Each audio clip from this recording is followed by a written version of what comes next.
I called my daughter on a quiet Friday night just to wish her an early happy birthday. I was about to hang up when I heard her laugh, light, careless. Then her husband's voice followed. That old fool signed it all. We're finally free. My hand froze around the phone. I didn't move.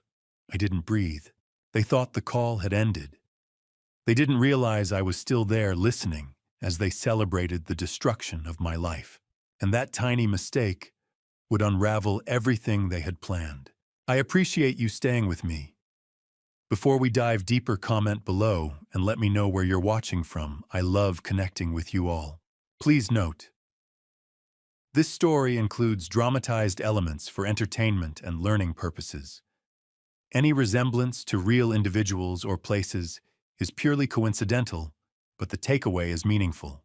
I'm 68 years old, and over the course of my life, I've constructed more things than I can count. Houses that still stand, bridges that carry traffic every day, a 40-year career built on calculations and concrete. I even believed I had built a strong family, but the most difficult structure I ever designed wasn't made of steel or timber. It was a trap for my own daughter. And it began with a phone call I should have ended. Friday evening, November 15th, 7:30 sharp.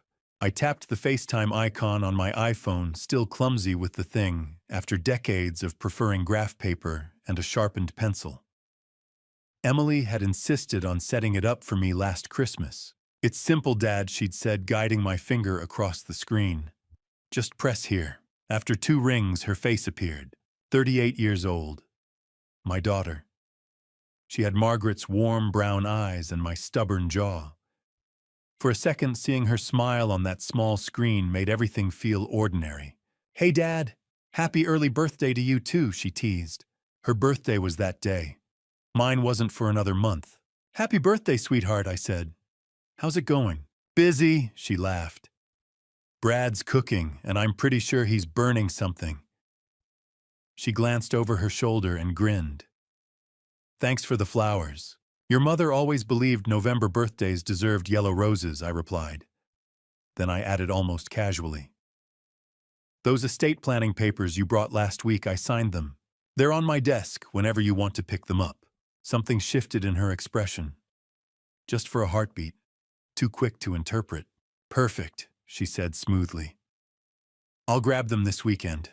"No hurry," I answered. "Just thought you should know." There was a loud clatter on her end. "I've got to run. Dinner's about to turn into charcoal." "Love you, Dad." "Love you too, honey." She reached toward her screen. I reached toward mine. I thought I hit the red button. Apparently I didn't.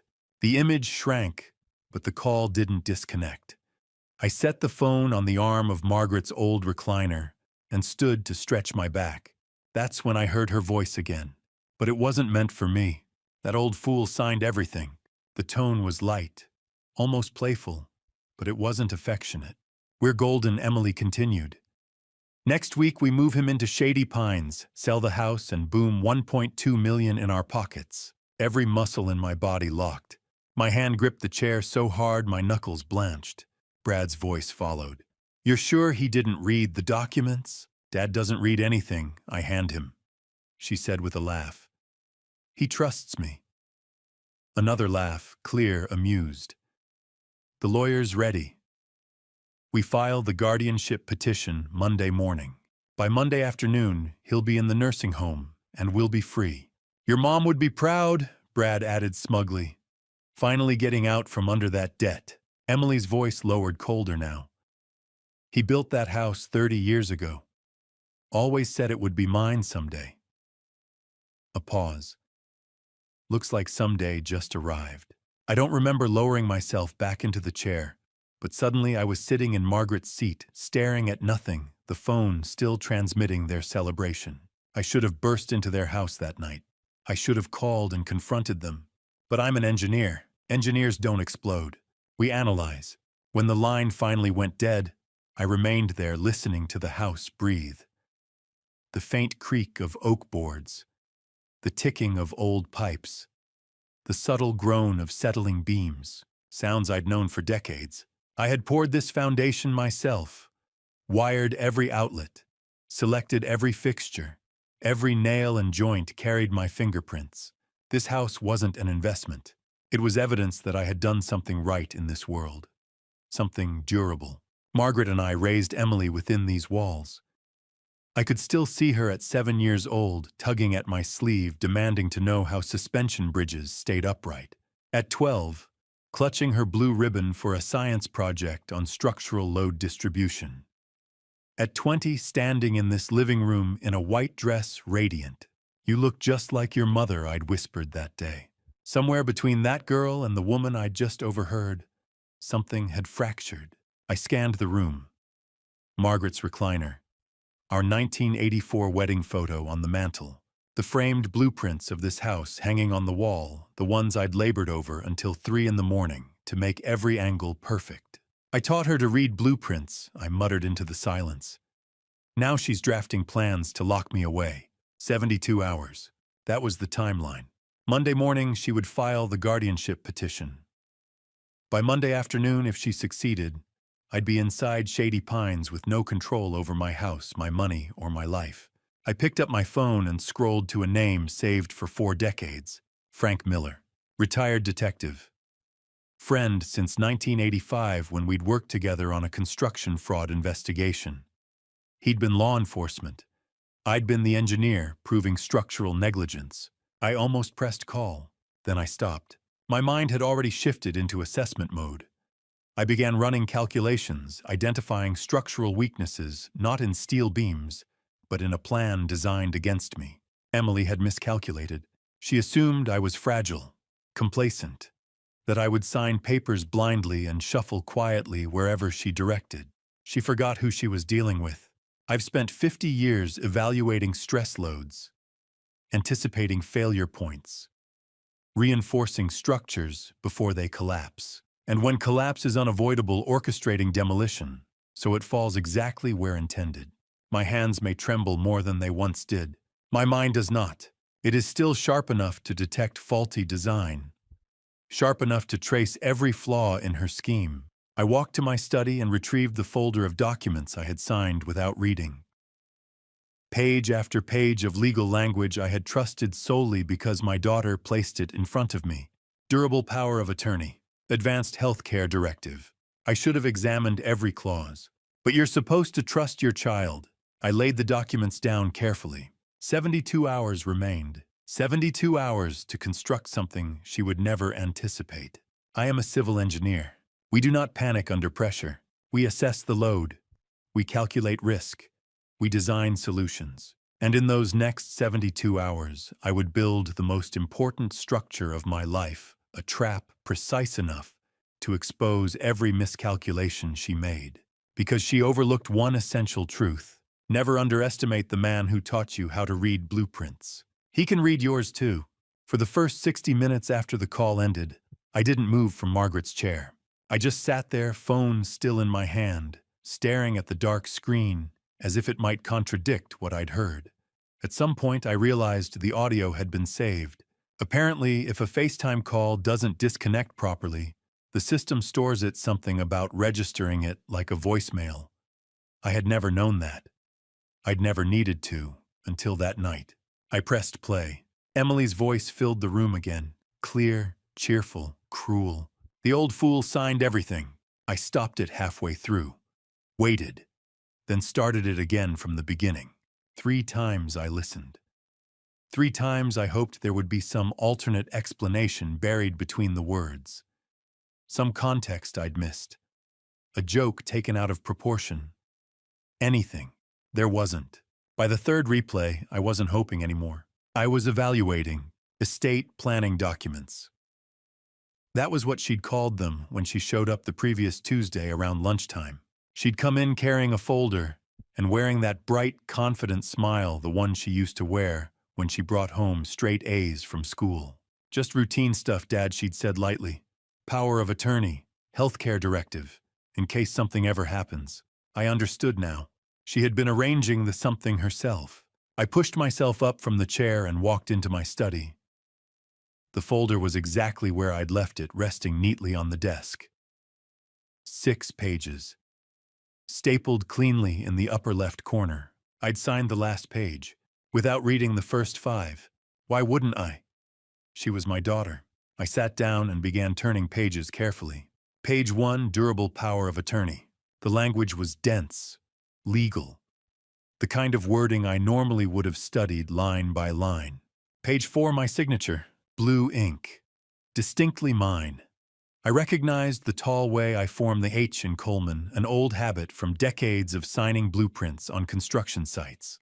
But something felt wrong. I lifted page 1 toward the desk lamp. The spacing between the lines seemed tighter than on page 4. The header at the top, estate planning documents, used a slightly different font than the body text beneath it. Subtle differences. But I've spent my life noticing subtle differences. She had placed page 4 in front of me, had me sign it, then attached different pages above it. My signature was authentic. The document it validated was not. I lowered the papers, slowly setting them on the desk, as though they were unstable material that might detonate if handled roughly. Shady Pines. Brad had said the name so casually in the recording. The nursing facility beyond the county line. I remembered reading about it in the Oregonian the previous year, an investigation into financial exploitation of elderly residents. Nothing had come of it.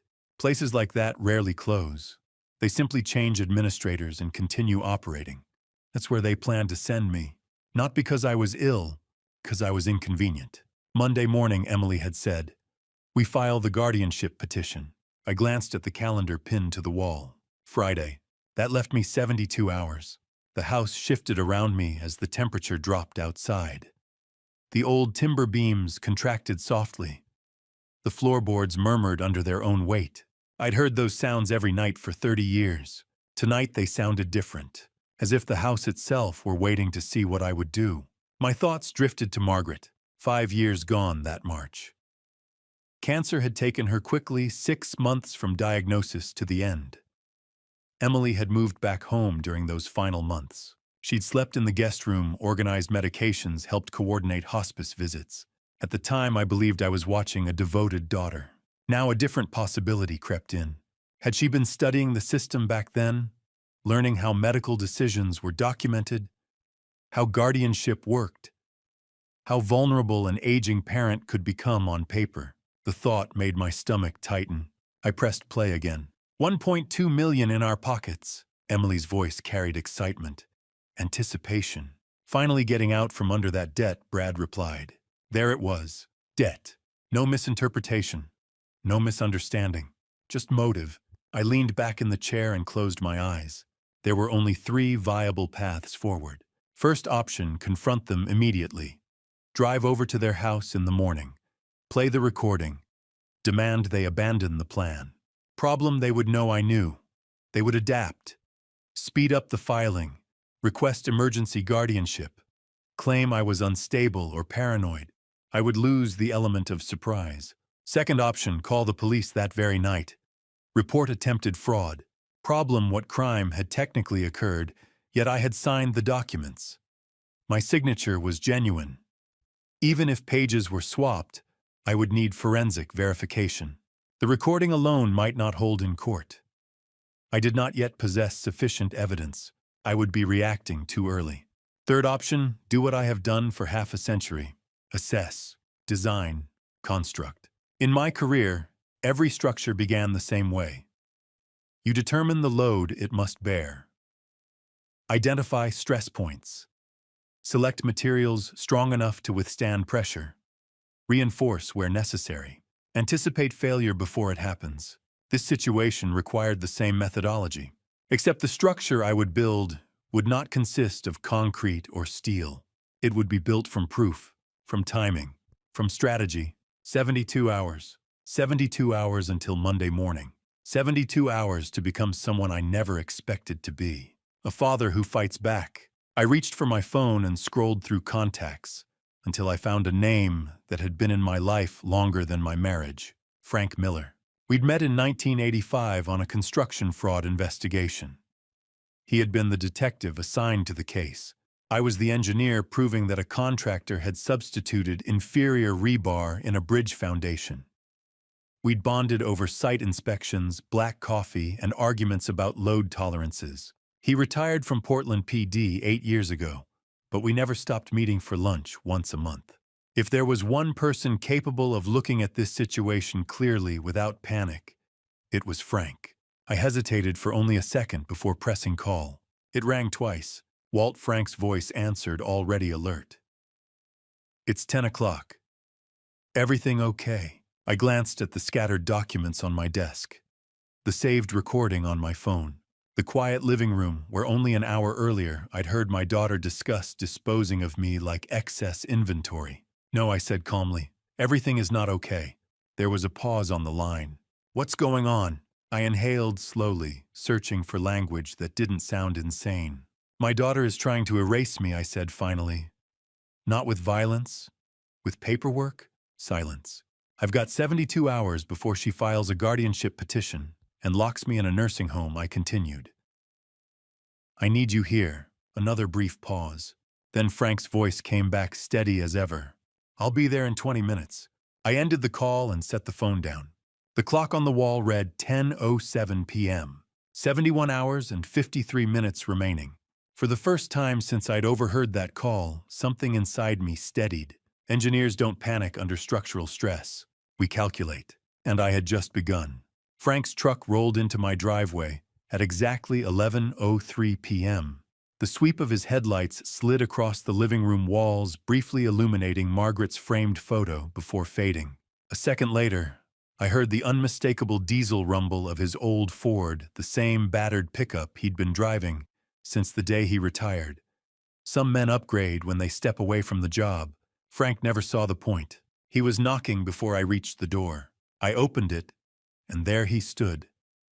70 years old. Lean as ever. Gray hair cropped short military style. His posture still straight, still alert. And his eyes, those cop's eyes, taking in the porch, the windows, the street behind me, in a single sweep. "Walt," he said, "show me." No greeting, no small talk. That was Frank. I stepped aside and let him in. He didn't sit, didn't remove his jacket. I handed him my phone already cued to the recording. He stood in the center of my living room and listened without interrupting. His face didn't move. Not once. If you didn't know him, you'd think he felt nothing at all.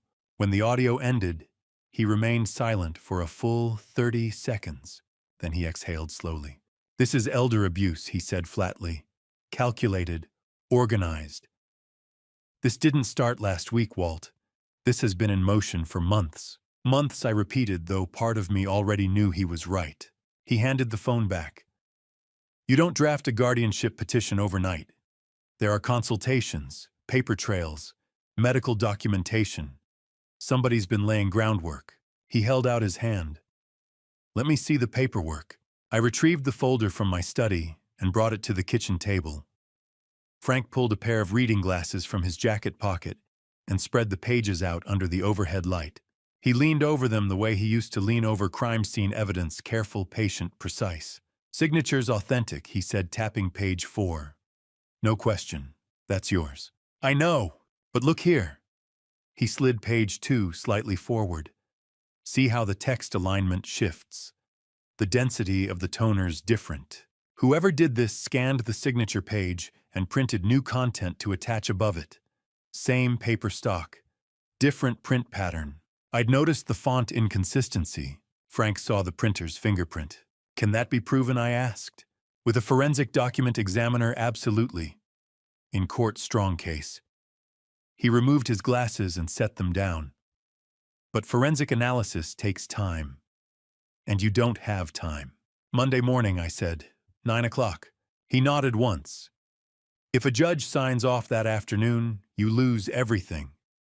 Financial control, medical authority, property rights. You become legally dependent overnight." He pulled out a chair and sat down. Gestured for me to sit opposite him. "We've got 72 hours, he continued.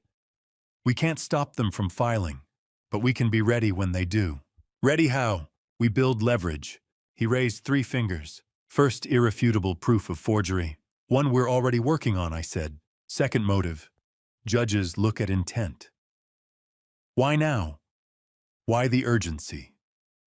If they're desperate financially, that matters. Brad works in real estate, I said slowly. Could be cash flow issues. I'll start digging in the morning, Frank replied. County records, civil filings, business licenses, credit history. If he's underwater, it'll surface. And third, I asked. An insider, Frank said plainly. Somebody close enough to hear what they're planning next. The answer came to me instantly. Noah. Frank's eyes sharpened. Emily's son. My grandson, I said. 16. Good head on his shoulders. Wants to go into engineering. He's here most weekends. We work on projects together. Frank leaned back in his chair. 16 is old enough to know right from wrong. And old enough to be loyal to his parents, I added. Exactly. We both sat with that for a moment. I thought about last Saturday. Noah at the dining table carefully assembling a model bridge for physics class. We debated tension forces versus compression loads for nearly an hour. He'd stayed for dinner if you could call frozen pizza dinner. I think he'd help, I said quietly. You think, Frank corrected. But you don't know. He stood and walked toward the window, glancing out into the dark backyard. If you tell him too much and he runs home to his mother, this accelerates. They'll push for emergency guardianship. You'll lose your timeline. So we don't tell him everything, I said. Exactly. You invite him over tomorrow. Normal visit, homework, science project. You gauge him. Has he noticed anything unusual, any strange conversations? You assess. Assess. The word landed with weight. Engineering language. Frank always knew how to speak mine. I joined him at the window. Margaret's garden was visible even in the dim yard light, overgrown now, but still recognizable. Rose bushes she'd planted herself. Lavender lining the fence. Tomatoes she used to fuss over every July. Emily had helped her plant those roses once. I could see it in my mind, the two of them kneeling in the dirt, laughing hands stained with soil. Was that girl gone, or buried under something darker? Margaret's been gone 5 years, I said quietly. Emily came home those last months. Slept in the guest room. Organized hospice. She held her mother's hand when she passed. I remember Frank said. I was there at the funeral. She seemed sincere, I said. My throat tightened despite myself. Like she cared. Maybe she did, Frank replied evenly. Or maybe she was learning. I continued. Learning how medical directives work. How power of attorney functions. Figuring out the system. Frank didn't answer immediately. When he did, his voice was softer. People evolve, Walt. Sometimes for the better, sometimes not. And sometimes we just finally see what was always there. I turned away from the window. I need to know who she is, I said. The daughter who planted roses with her mother, or the woman who's trying to liquidate her inheritance early. We'll get clarity, Frank said, checking his watch. But first you need rest. Tomorrow I investigate Brad Whitaker. You contact Noah. Keep it casual. No accusations. No talk of his parents. I nodded once. Understood. Frank walked toward the door, then stopped. One more thing he said without turning around. If Noah's loyalty isn't where you think it is, if he tips them off, you're done. They'll move fast. Emergency petition. You won't have room to maneuver. I'm aware, I said. He faced me fully then. Make sure you're right about that boy. I will. He left without another word. The truck's engine faded down the street moments later. I remained standing in the living room long after the headlights disappeared. The house creaked softly as it always did at night. Familiar, solid. I was about to place my future in the hands of a 16-year-old, a boy I loved, a boy caught between his parents and his grandfather. If I was wrong, the consequences would be irreversible. If I was right, he might be the only reason I survive what's coming. I stared at the darkened window, my reflection faint in the glass. Either Noah would help me hold the foundation steady, or he would unknowingly pull the last support beam out from under me. Saturday morning, I was awake before dawn, staring at the ceiling long before the alarm would have gone off. 6 o'clock. I hadn't seen that hour voluntarily in months. Sleep was impossible, knowing Frank was out there pulling threads while I sat in this house waiting for news. I got up, brewed coffee, and stood at the kitchen counter listening to it drip. The clock ticked louder than usual. Every 10 minutes I checked my phone, even though I knew investigations don't unfold in 10-minute increments. At exactly noon it rang. Walt. Frank's voice was steady, controlled the tone he used when a puzzle had clicked into place. We've got leverage. I didn't sit. Tell me. Brad Whitaker is upside down. Way upside down. How bad, I asked. Bad enough to make a desperate man creative. I could hear papers shifting on his end. Credit card balances $124,000. That's spread across 6 separate cards. Business loans tied to a failed real estate venture, $723,000. Total outstanding debt, $847,000. I lowered myself slowly into a chair and set my coffee down with deliberate care. Nearly $1 million. What's his income, I asked. $68,000 annually. Mid-tier real estate agent. There's no mathematical universe where that services $847,000 in debt. He's juggling payments, moving balances, stalling lenders. He's been patching holes for at least 2 years. So if my house sells for $1.2 million, it wipes out everything Frank finished, clears his liabilities, and leaves them roughly $350,000 to reset their lives. I exhaled slowly. The numbers lined up too cleanly. That's not the part that concerns me most, Frank added. There's more. I called in a favor at the bureau. Had someone quietly run Brad's name? In 2019, he was investigated for real estate fraud. Allegations targeting older homeowners, convincing them to sell below market value, then flipping properties for profit. 3 formal complaints, and investigation fizzled. Insufficient evidence. But the pattern exists. Frank paused. This isn't his first attempt at exploiting someone older. My grip tightened around the phone. He's practiced. He's tested the waters before. This time he married into a cleaner opportunity. We both let that hang in the air. When the call ended, I stared at my phone for several seconds before remembering the message I'd sent Noah earlier that morning. You free this afternoon? Want to show you something interesting in physics? He had replied within minutes. Yes, I'll bike over around 1. Told Mom I'm staying at Jake's this weekend. I read that last sentence again. Told Mom I'm staying at Jake's. Noah had lied to Emily without prompting. I hadn't suggested it. I hadn't even hinted. It could have been typical teenage maneuvering, or it could have meant something else. I didn't speculate. I walked, not aimlessly, methodically. I moved through the house the way I would walk a structure before renovation, reacquainting myself with every detail.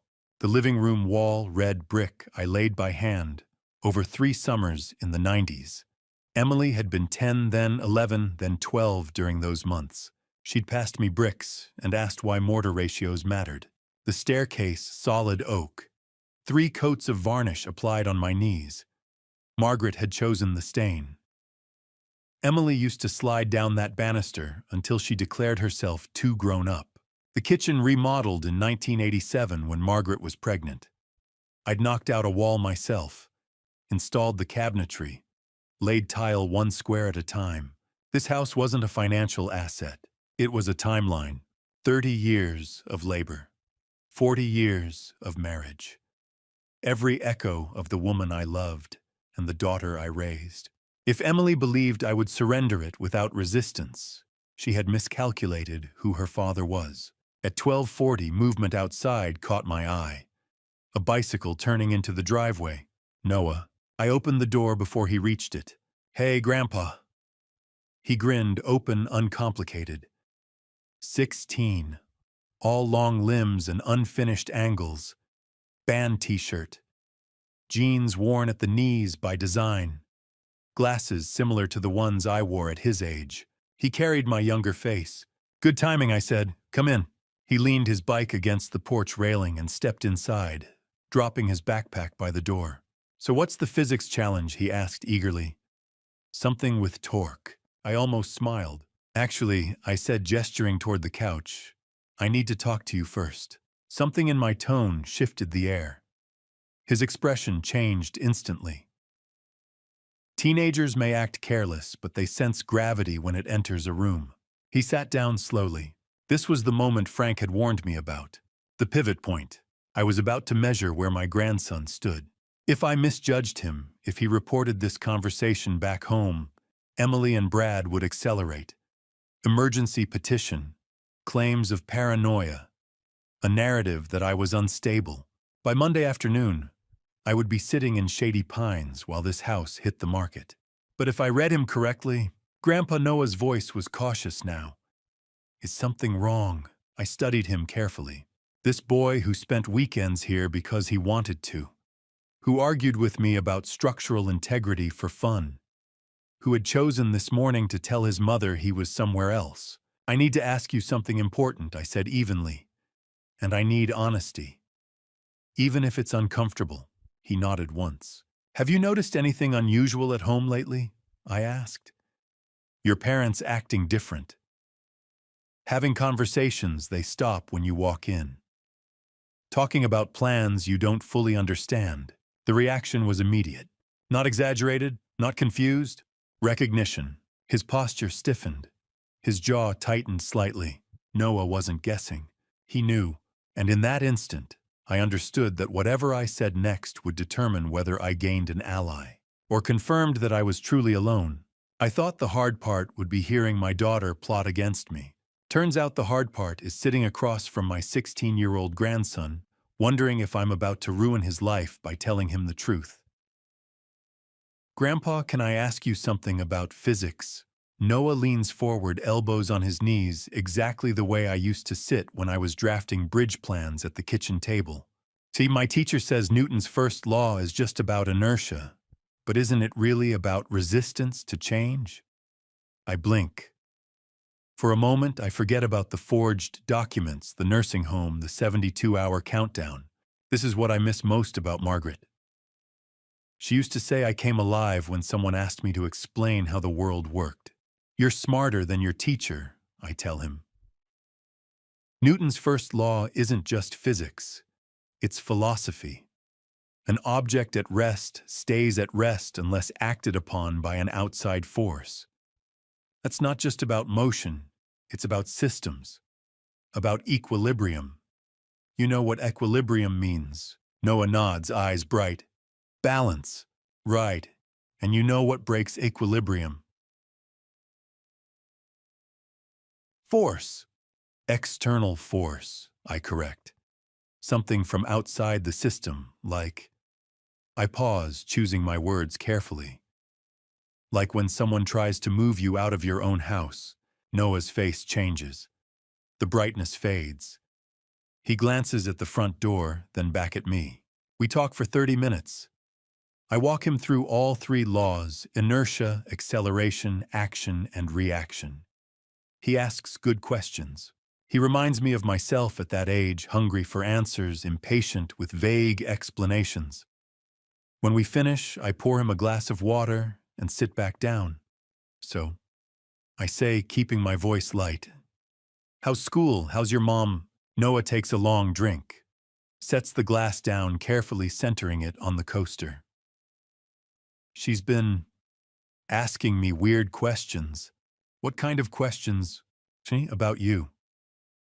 He won't meet my eyes. Like, do you forget things a lot? Do you repeat yourself? Do you ever get confused about what day it is? My chest tightens, but I keep my face neutral. And what do you tell her? I told her no, because it's true. You don't forget anything. He looks up now, frustrated. But she keeps asking, and last week she told me I should start writing things down. Like, if you ever do forget something, I should make a note of it. For your health, she said. I nod slowly. Did she say why? She said it's normal for people your age, that we need to keep track just in case. Noah's hands twist together. But Grandpa, you're not sick. You remember everything. You remember the exact date you poured the foundation for this house. You remember Mom's middle school teachers. You even remember the name of that dog we had when I was 5. Biscuit, I say quietly. Yeah, Biscuit. Noah's voice cracks a little. So why is she acting like you're losing your mind? I stand up, walk to the shelf where I keep my old tape recorder, the one I used for site inspections back in the 80s. I've transferred the audio from my phone to this device, old school, harder to trace. I press play. Emily's voice fills the room. Cold, calculated. The guardianship petition goes in Monday morning. Once the judge sees the medical records, it's done. We move him to Shady Pines, sell the house, clear the debt. 48 hours, Brad. 48 hours, and we're free. I watch Noah's face go pale. He stares at the recorder like it's a weapon. That's Mom. I know. She's talking about putting you in a home, selling this house. I know. Noah stands up so fast his chair scrapes backward. That's insane. You don't need a nursing home. You don't need a guardian. This is... He stops, breathing hard. This is fraud. This is lying. Yeah, I say. It is. He turns to me and I see at the exact moment the pieces click together in his head. The questions. The notebook. She wanted me to lie about you. She wanted me to make up stories about you being confused. Fabricated evidence, I confirm. If I ever end up in court, she'll pull out that notebook. She'll put you on the stand and ask you to testify that I'm mentally incompetent. Noah's hands ball into fists. I won't do it. I know you won't.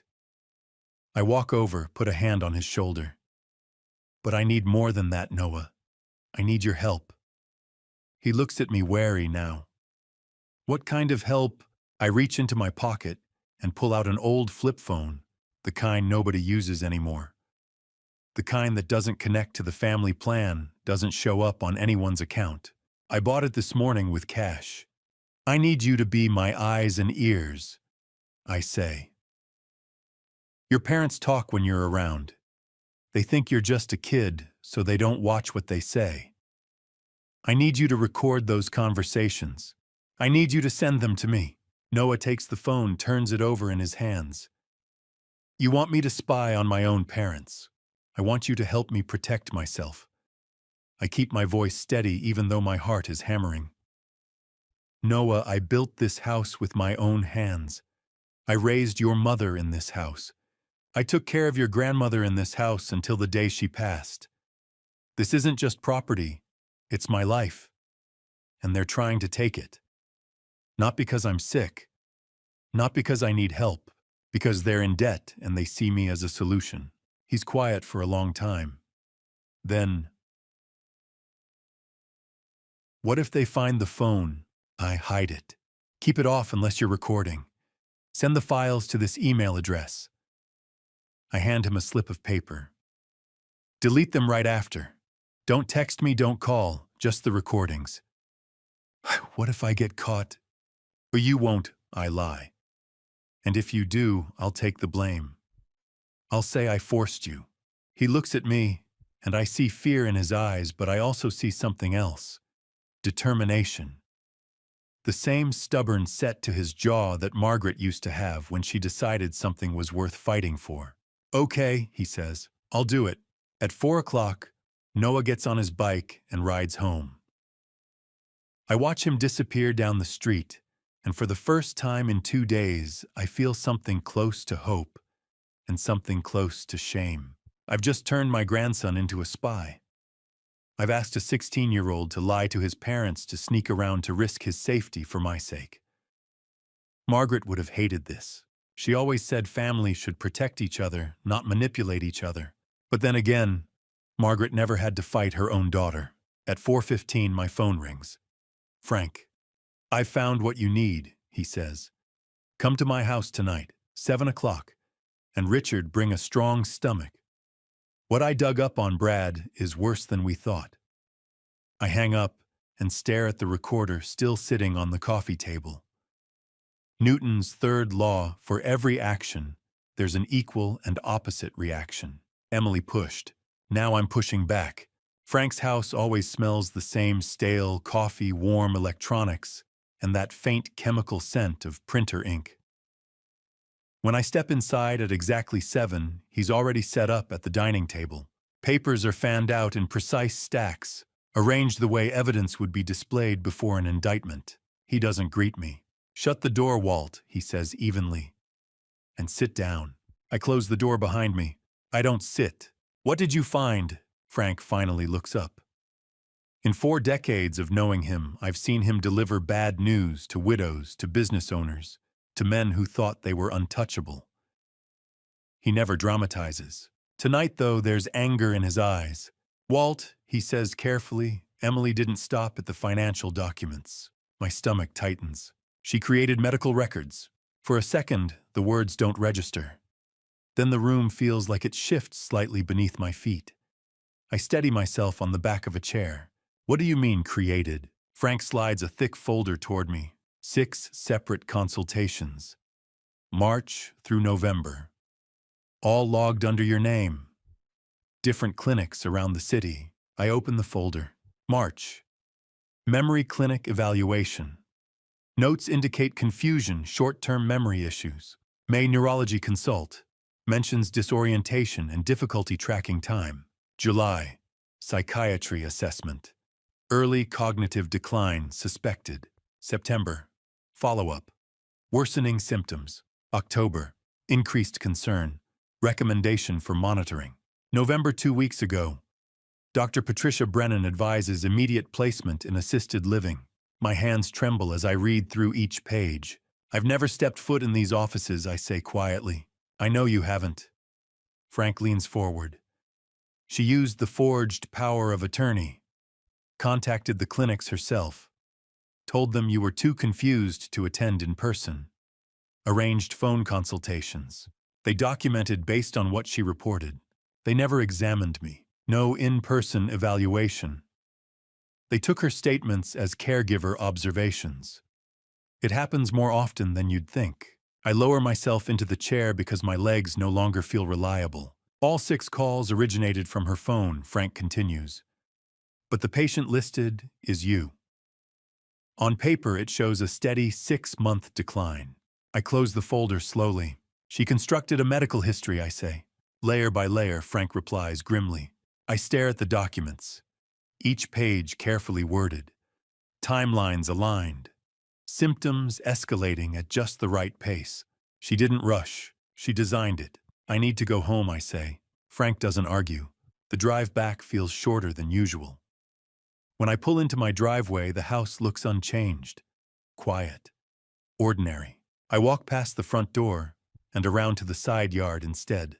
The green trash bin is still out. Collection isn't until Monday. I lift the lid and start sorting through what's inside. Takeout bags, newspaper inserts.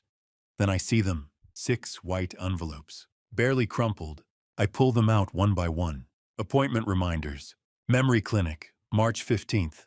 Neurology, May the 8th. Psychiatry, July 20th. Each addressed to me. Each appointment I never attended. She must have intercepted them from the mailbox before I ever noticed. Kept them hidden. Only tossed them recently because the plan was nearly complete.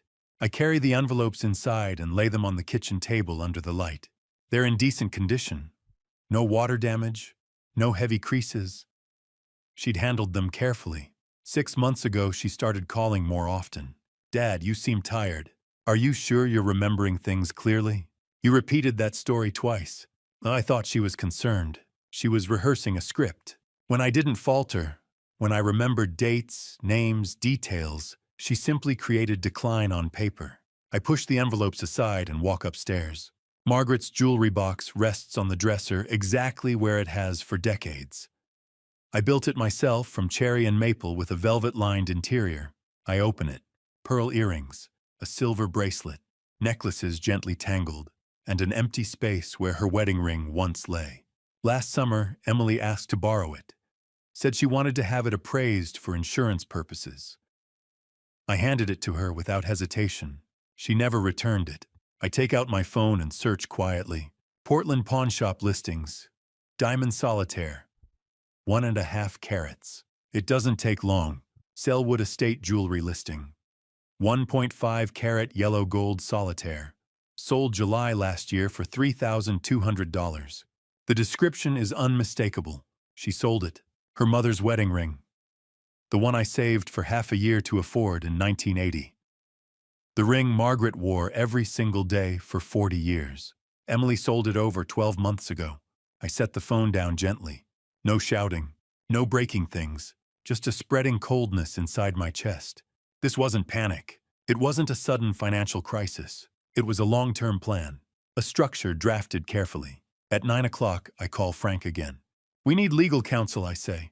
It's Saturday night, Walt. You know someone who owes you. Call them. I'll cover whatever it costs. Frank exhales. Martin Blackwell, estate attorney. We worked together years ago. He still takes my calls. Can he move quickly? If I lean on him tomorrow morning. Lean, I say. We have less than 40 hours before that petition is filed. I want something in place before Monday. There's a pause. What's your angle? Frank asks. I glance at the 6 envelopes on the kitchen table, at Margaret's jewelry box upstairs. I'm thinking that if Emily believes she's constructed something solid, I say slowly, she should understand what happens when a structure is built on compromised supports. Frank is quiet. Then I'll reach Martin. Be ready early. I hang up. The house is silent except for the hum of the refrigerator. I pour another cup of coffee, Folgers, same brand I've been drinking since the 70s. My body is running on almost no sleep. 2 hours, maybe, since Friday night. Adrenaline and caffeine are carrying me now. Emily taught me something tonight. She showed me that affection has boundaries, that shared blood doesn't ensure shared loyalty, that someone you raised can look at you and calculate value instead of memory. But she overlooked something fundamental. I am not simply her father. I am an engineer, and engineers are trained to recognize weaknesses before collapse. I rinse the coffee cup and switch off the kitchen light. Upstairs, I close Margaret's jewelry box, carefully running my thumb over the smooth wood. I should have protected it, I whisper into the quiet room. I can't undo what's gone, but I can defend what remains. And starting tomorrow morning, I will. For the next 30 minutes, I sit at the kitchen table and sort through everything Frank brought me. I arrange the forged medical reports beside the appointment reminder cards I pulled from the trash. I line up the fraudulent power of attorney behind them. March, May, July, September, October, November. Chronological order? It feels less like paperwork and more like a structural diagram, an inspection laid out beam by beam. If you step back far enough, you can see the architecture of the lie, the escalation, the precision, the deliberate pacing. By 9:45 p.m., I have everything organized into neat stacks. The doorbell rings. I don't jump. I don't need to. I know who it is. The man standing on my porch looks like he belongs in a courtroom even on a Saturday night. Early 60s. Silver hair, pressed vest and tie. He carries a leather briefcase that's seen decades of negotiations. Mr. Coleman, he says, extending his hand. Martin Blackwell. Frank mentioned you might need immediate assistance. He said you owed him, I reply. A faint smile crosses his face. He's correct. I step aside and let him in. 30 seconds later, Frank's truck pulls up again, and he joins us at the kitchen table. Martin doesn't waste time on pleasantries. He opens his briefcase, removes a yellow legal pad, and studies me carefully before speaking. Frank forwarded your documents earlier, he says. What your daughter has orchestrated qualifies as systematic elder exploitation. Forged authority, fabricated medical decline, intent to obtain financial control. He pauses. The difficulty is timing. If she files that guardianship petition Monday morning and convinces a judge, she gains immediate legal control over your property and accounts, including this residence. So we neutralize that, I say. Martin taps his pen thoughtfully. We remove the property from your name entirely. He rotates the legal pad toward me. A rectangular box is sketched in the center. Inside it, irrevocable living trust. Arrows extend outward to my name, to Noah's name, and to the address of this house. This is the mechanism, Martin explains. You transfer title of the house into an irrevocable trust, I serve as trustee administrative authority. Noah becomes beneficiary, the eventual inheritor. The house is no longer legally yours. You retain residency, of course. Nothing changes operationally. But on record, your daughter cannot access, sell, or leverage it. I study the diagram, and if she tries to challenge it, she can file objections, Martin says. But irrevocable trusts are intentionally difficult to unwind. Once executed, even you cannot reverse it. That's the cost of protection. Frank leans forward. Walt, you understand what that means? You're placing the asset beyond your own reach. Permanently. I look at Noah's name on the page, a 16-year-old boy. Smart, loyal, but still a boy. If he chose to align with his parents one day, I would have no recourse. But I remember his reaction earlier. The shock, the anger, the refusal to lie. Noah won't turn, I say quietly. You're certain, Frank presses. I've trusted concrete and steel for 40 years, I reply. Tonight I'm trusting character. Martin studies me for a long moment, then nods. Very well. He retrieves a laptop and a compact printer from his briefcase. I'll draft the trust immediately. Oregon allows electronic filing around the clock. If we execute this tonight, it will be recorded before dawn. How much, I ask? He gives a restrained smile. Frank and I settled something years ago. Consider this repayment. For the next hour, the kitchen fills with the sound of keys clicking and printer rollers advancing page after page. Martin walks us through each section as it's completed. Grantor definitions, trustee, authority, beneficiary, designation, property, description, successor provisions. The language is dense, legal, layered with contingencies. But the essence is simple. I am relinquishing ownership to prevent theft. At precisely 11 o'clock, Martin slides the finalized document toward me. Sign here, and here, and here. Irrevocable living trust executed. November 16th, 2024. I pick up the pen. My hand does not tremble. I sign 3 times. Martin witnesses the signatures, scans the pages, and types rapidly. Filed, he says after a moment. The trust will register overnight. By morning, this property is legally held by the trust. And Monday I ask, if Emily files, she'll discover the asset she intended to control is no longer yours. She will not be pleased. Frank rises from his chair, stretching his back. Anger causes errors, he says. Martin closes his briefcase and stands. You've fortified your foundation, Mr. Coleman. Whatever happens next, she cannot touch this house. After they leave, the house feels quieter than before. I move to the back window and look into the yard. The swing set still stands near the old oak tree. Weathered, chains rusted, but intact. I built it when Emily was 5. I can still hear her laughter. Higher, Daddy, higher. Back then I pushed her upward. Now she's applying force in the opposite direction. I turn away and head upstairs. My body feels hollowed out. 3 cups of coffee, 2 hours of sleep across 2 days. But exhaustion hasn't reached my mind yet. At 11:30, my phone vibrates. Noah. Grandpa, Mom, and Brad were just talking. She said a doctor is coming tomorrow morning to evaluate you. Brad said they need paperwork before filing Monday. Should I record? I don't hesitate. Yes. Record everything. The reply sends instantly. I set the phone down and sit at the edge of the bed. A physician coming here. An in-person assessment to validate the fabricated record. Emily is reinforcing her structure, layering credibility on top of fraud. But she's not the only one reinforcing. The trust is filed. The house is protected. And now documentation will move in both directions. I lean back slowly and close my eyes, not to sleep, but to think. Newton's principles return to me. Force applied. Resistance increased. System stabilizing under pressure. Tomorrow morning, a doctor will walk into this house believing he's evaluating cognitive decline. Tomorrow morning, my daughter will assume she controls the narrative. But she misjudged one element. I am still fully present, still fully aware, and still capable of counter-design. The house creaks softly as it settles for the night. So do I. And tomorrow, when that outside force arrives at my door, it will meet something far more stable than it expects.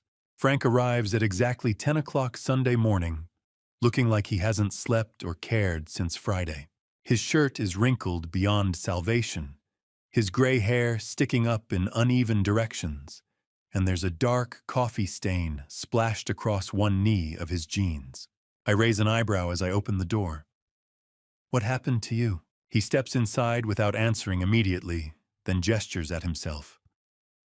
"This," he says flatly, "is what you're going to look like in about 4 hours." I beg your pardon, confused, disheveled. A man who can't keep track of his own clothes, much less his finances. He walks straight past me into the living room and drops a canvas bag onto the couch. "Walt, listen carefully. That doctor coming here this afternoon, she's not evaluating you, she's certifying you. There's a difference." I close the door slowly. "Certifying me for what?" "Incompetence." Frank turns to face me. "Emily's not bringing her over for tea. She's bringing her to create documentation that you can't manage your own affairs. And if that documentation exists, it reinforces everything else she's fabricated." I sit down because the weight of the word lands heavily. "So what do you want me to do?" I ask. "I want you to give them exactly what they expect," Frank says calmly, "but on our terms." He unzips the canvas bag and pulls out a wrinkled button-down shirt. It looks like it's been balled up for a week. "Put this on. Button it wrong. Make it look like you dressed without understanding how. You want me to perform. I want you to survive," he corrects. For the next 2 hours, Frank turns my living room into a rehearsal space. Costume comes first. The shirt is old and faded 2 sizes too large. Frank insists I button it unevenly, skip a button near the collar, so one side droops lower than the other. He hands me loose jeans that sag at the ankles. "Tuck it in crooked," he says, adjusting the fabric himself. One side tighter than the other. People don't notice perfection. They notice inconsistency. Next comes movement. "Slow down," he instructs as I cross the room. Shorter steps. Slight shuffle. Let your eyes wander occasionally, like you've lost track of why you entered a room. He demonstrates exaggerating slightly. "Confused people don't sway," he continues. "They hesitate." Speech rehearsal follows. "Hesitate before answering," Frank says. Repeat the question back. Ask what day it is. Ask twice. Maybe 3 times. But don't overdo it. It has to feel natural. We run scenarios like actors blocking a scene. "Mr. Coleman, what's today's date?" Frank asks, adopting a clinical tone. I stare past him toward the window. "Today, it's Saturday, isn't it? Or Sunday, I get those mixed up sometimes." "Better," Frank says, but slower. Confusion is searching, not slurring. He peppers me with questions. "Who's the president? What did you have for breakfast? What's your address?" I intentionally stumble, mix details, ask him to repeat himself. Pause mid-sentence as if losing the thread. Each answer feels like a small humiliation. I've spent decades being precise, being reliable, being the man people turned to when numbers mattered. Now I'm rehearsing incompetence in my own home. At 11:30, my phone vibrates. "Noah, Grandpa just heard Mom on the phone. She said, 'Dr. Brennan, you're coming at 2, right? We need a certificate saying he's not competent. $5,000, like we agreed.'" I recorded it. I show the message to Frank. "5,000, he mutters.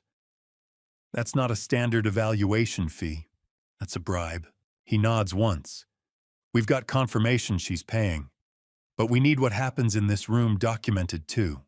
He reaches into the canvas bag again and removes 3 small devices. The first looks like an ordinary wall clock, except when he flips it over, there's a tiny lens embedded behind the 12.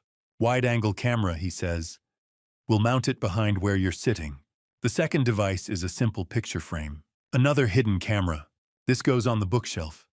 It'll capture the doctor's face clearly. The third is smaller than a matchbox, a wireless microphone. "Clip this inside your shirt pocket," he instructs. It'll record everything within 15 feet. For 20 minutes, Frank moves around the room with methodical efficiency. He adjusts angles, tests lighting, checks audio levels on his phone.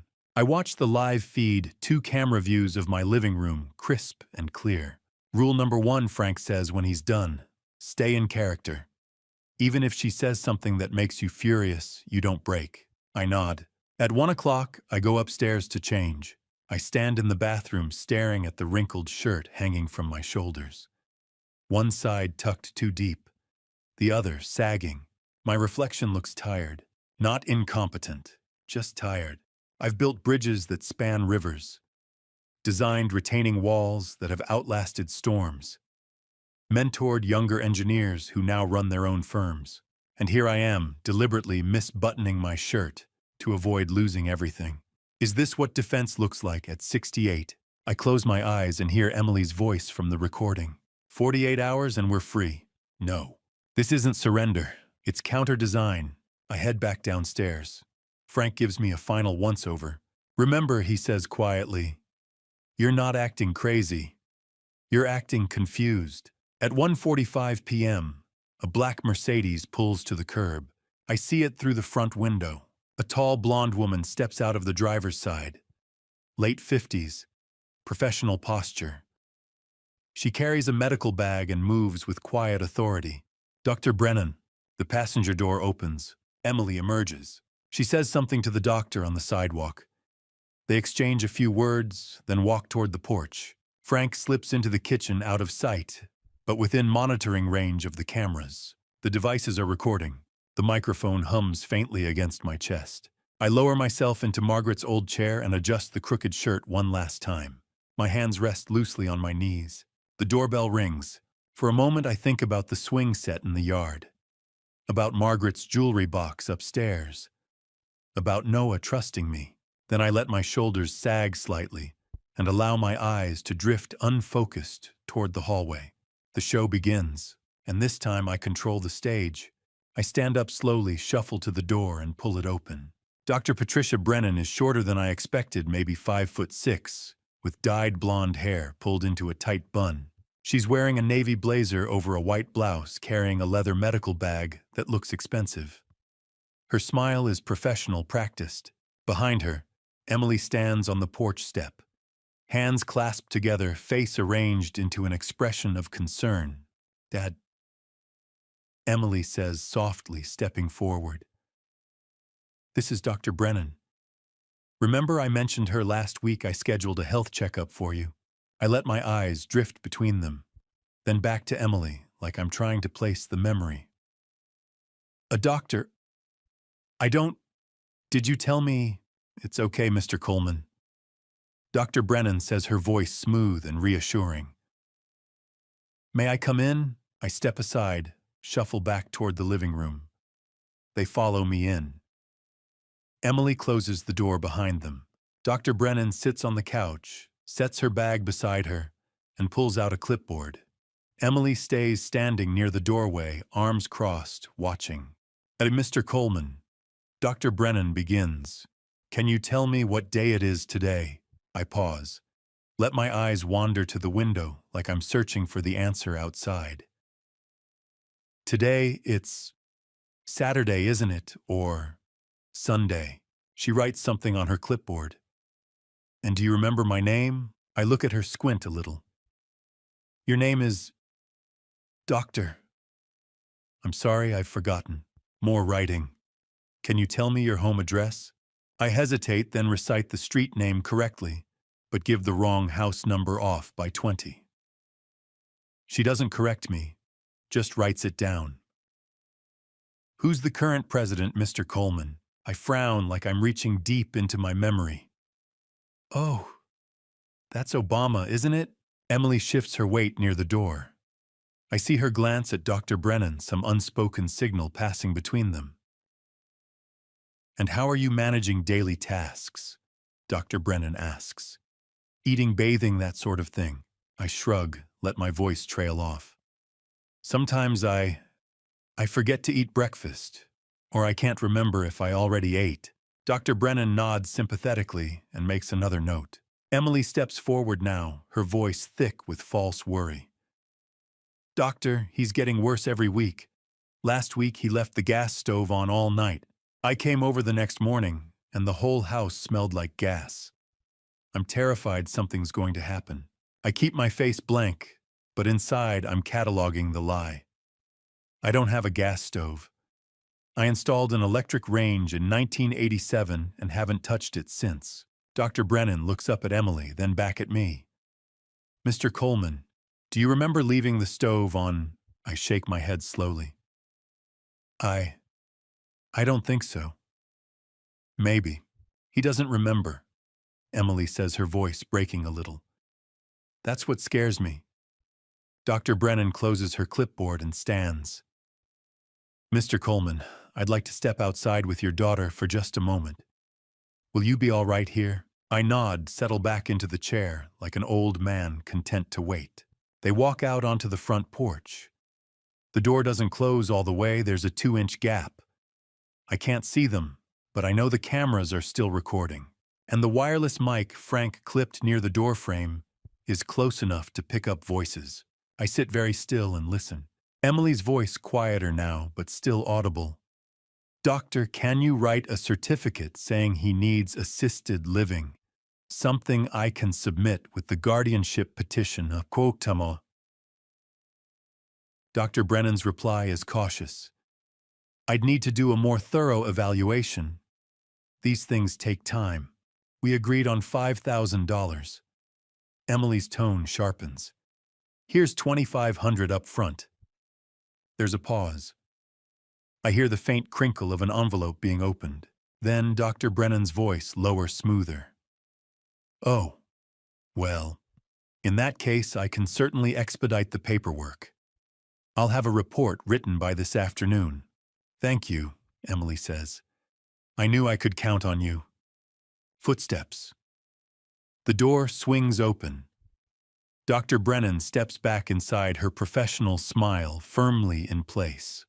Mr. Coleman, she says, based on what I've observed today, I'm recommending that you be placed in an assisted living facility. You need 24-hour care. It's for your own safety. I let my face crumple a little, like I'm trying to process the words, but can't quite grasp them.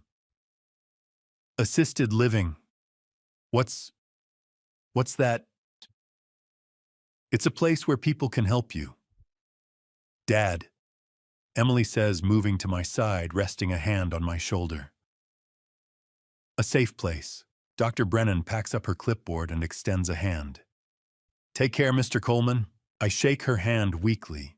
She leaves. Emily stays. She crouches down in front of my chair, takes both my hands in hers. Her eyes are wet, actual tears, or a damn good imitation. Dad, she whispers, I'm so worried about you. I love you. You know that, right? I look at her, let my voice waver. You're a good daughter. She squeezes my hand, stands, and walks to the door. I'll call you tonight, okay? I nod. The door closes. I hear her car start the engine, fading down the street. I sit there for another 30 seconds just to be sure. Then I stand up, walk to the window, and watch her taillights disappear around the corner. Frank steps out from the back bedroom. She's gone, I say. Frank pulls out his phone, taps the screen, and holds it up. The video feed is crystal clear. Emily and Dr. Brennan on the porch, the envelope passing between them, the doctor's voice cold and transactional. I can certainly expedite the paperwork. Frank rewinds it, plays it again. The audio is perfect. Every word. Walt, he says quietly, we got her. Bribery. Medical fraud. Criminal conspiracy. This is prosecutable. I pull off the wrinkled shirt, toss it onto the couch, and grab a clean one from the closet. The costume's over. I'm done pretending. Now we just wait for Monday morning, I say. Frank nods. You should try to get some sleep. I will. But I don't. At 8 o'clock that night, my phone buzzes. Another text from Noah. Grandpa, Mom, and Brad just opened champagne. Mom said, we file at 9 tomorrow morning. By noon, the house is ours. Brad said, finally debt-free. They're laughing really loud. I recorded it. I read the message twice, then set the phone down on the kitchen table. Frank looks at me from across the room. You gonna be able to sleep tonight? I shake my head. No, but that's all right. Why's that? I look out the window at the dark street, the porch light casting long shadows across the yard. Because tomorrow, I say, my daughter's going to learn the last lesson I'll ever teach her. Never underestimate a man who's protecting what he loves. Frank doesn't say anything. He just nods, picks up his coffee cup, and drains the last of it. Outside, the night is quiet. Inside, I'm ready for war. Frank shows up at 6 o'clock with a canvas bag full of documents and a large sheet of poster board tucked under his arm. Let's organize this, he says, spreading everything across my dining table. He arranges the evidence in rows, like an engineer laying out materials for a final inspection. 6 appointment reminder cards lined up chronologically. March, May, July, September, October, November. An 8-month blueprint of Emily's plan. Next to them, the medical records from the phone consultations. Then Brad's financial statements, the original recording the video of Dr. Brennan accepting the bribe printouts of Noah's 18 text messages, and the trust documents showing the house now belongs to Noah. Frank unfolds the poster board and starts drawing a timeline in black marker. March 2024. Emily begins creating fake medical records. July 2024. Margaret's wedding ring sold for $3,200. September 2024. Emily asks Noah to document Richard's confusion. November last week. Richard signs forged power of attorney. Sunday, Dr. Brennan bribed $2,500. Monday, tomorrow, guardianship petition filed. He taps the final entry. This is the roadmap. Every step planned. Every move calculated. I stare at the timeline. 8 months of architecture. My daughter didn't wake up one morning and decide to destroy me.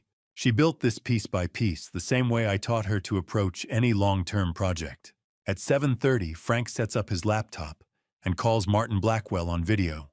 Martin's face fills the screen. His office visible behind him, shelves of law books, framed degrees on the wall. Gentlemen, Martin says, I've reviewed everything you sent. Here's what we're looking at in terms of charges. Elder abuse, financial fraud, forgery, medical identity theft, bribery of a medical professional, criminal conspiracy. He pauses, adjusts his glasses. Knock, if Emily's convicted, she's facing 10 to 15 years in prison. Brad, as an accessory and co-conspirator, 7 to 10. Dr. Brennan will lose her medical license and serve at least 5 years. The numbers hang in the air. Frank leans back in his chair.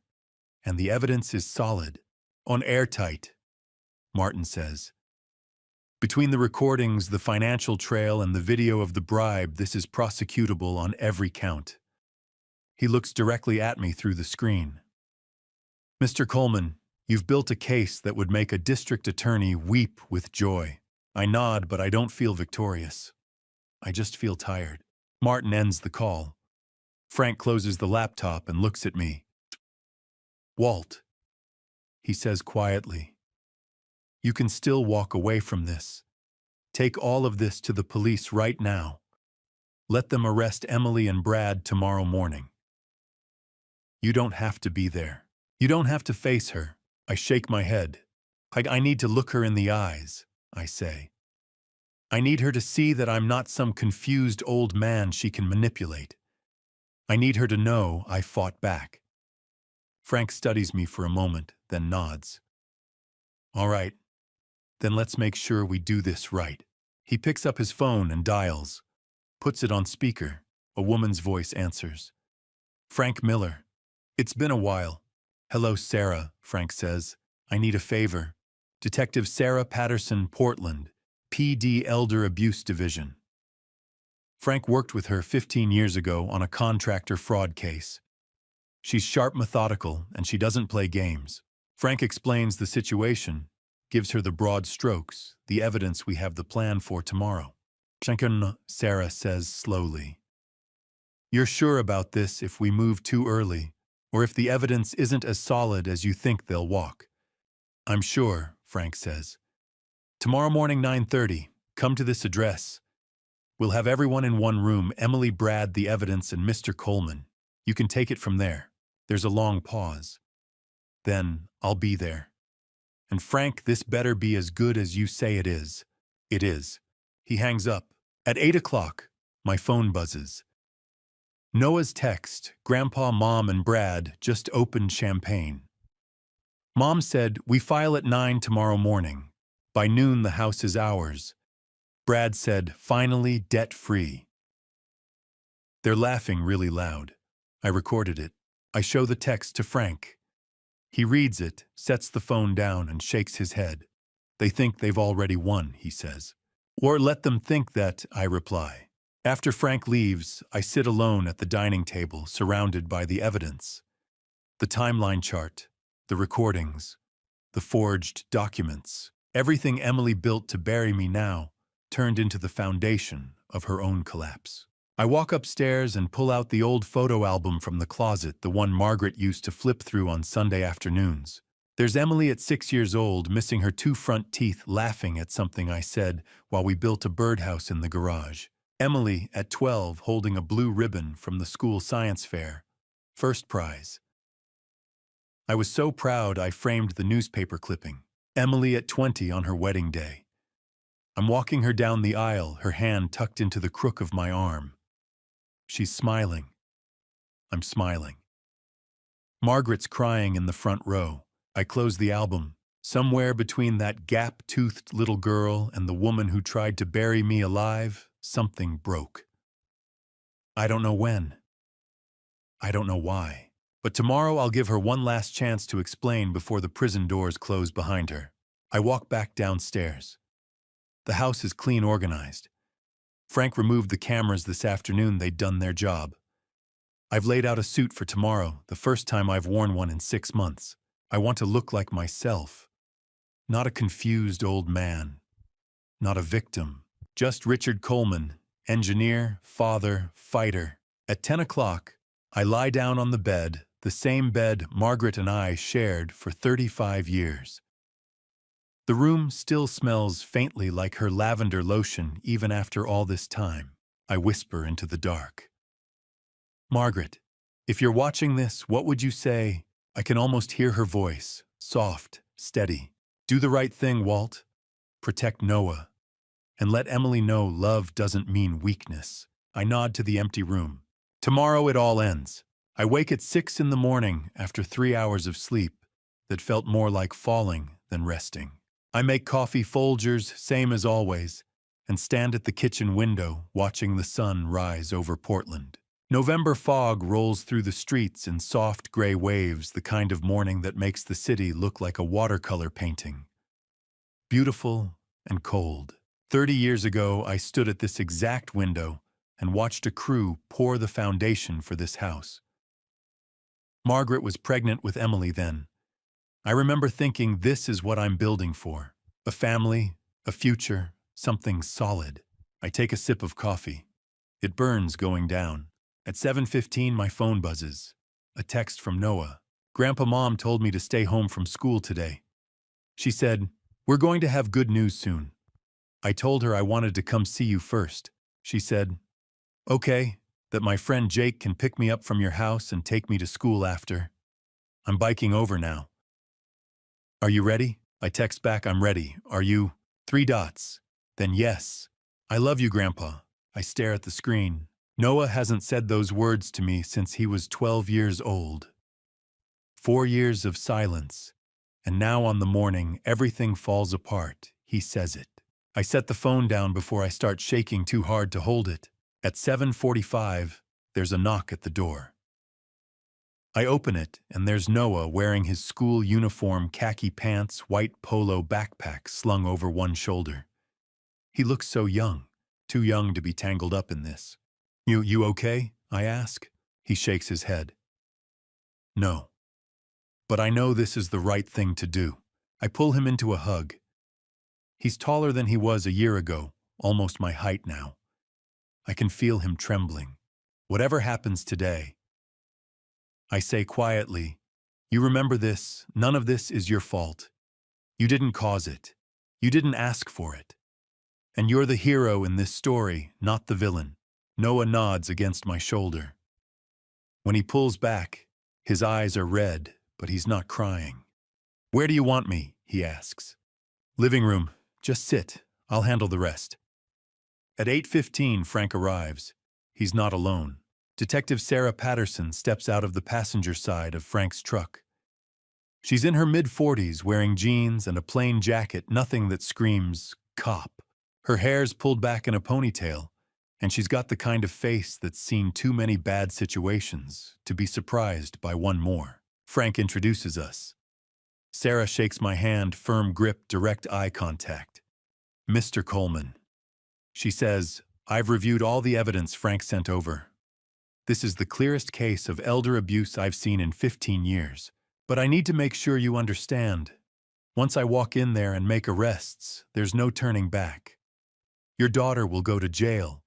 So will her husband. This is your last chance to change your mind. I look at her for a long moment. Then I say, Detective, I spent 40 years building bridges. You know what happens when a bridge's foundation is rotten. She tilts her head slightly. See, it collapses. I continue. And it takes people down with it. My family's foundation is rotten.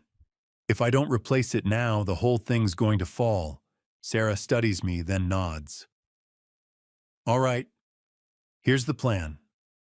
I'll stay in my car parked down the street. When you're ready, when they've said enough to incriminate themselves, you text Frank. He'll signal me and I'll come in. Don't try to do this alone. Understood. Understood. Frank claps me on the shoulder. I'll be in the kitchen. They won't see me, but I'll hear everything. If they try to run, I'll block the back door. Okay. Sarah heads back to her car. Frank goes inside and positions himself in the kitchen out of sight from the living room. I check the clock. 8:50. I walk into the living room. It's spotless. I cleaned it last night. Arranged the furniture, made sure everything was in order. It looks less like a home and more like a courtroom. Noah's sitting on the couch, hands folded in his lap, staring at the floor. I sit down in Margaret's chair, the one she used to curl up in on Sunday afternoons, with a book and a cup of tea. My hands are shaking. I try to steady them, but I can't. Noah reaches over and takes my hand in his. You're so strong, I whisper. I'm proud of you. He squeezes my hand and doesn't let go. At 9 o'clock, the doorbell rings. I stand. Take a breath. Walk to the door and open it. Emily's standing on the porch, dressed in a black blazer and slacks. Her hair pulled back in a tight bun. She looks polished, professional, like someone about to close a business deal. Behind her, Brad's wearing a gray suit and carrying a leather briefcase. He looks calm, confident. "Good morning, Dad," Emily says brightly. "You ready? We've got the appointment with the lawyer at 9:30. I know it's early, but we want to make sure everything's finalized today." Brad nods. "Morning, Dad." The word tastes like ash in my mouth. "Come in," I say. "We need to talk." Emily's smile doesn't falter. "Of course. Let's talk on the way." "No, I say. "We're talking here, now. Come inside." Something flickers across her face.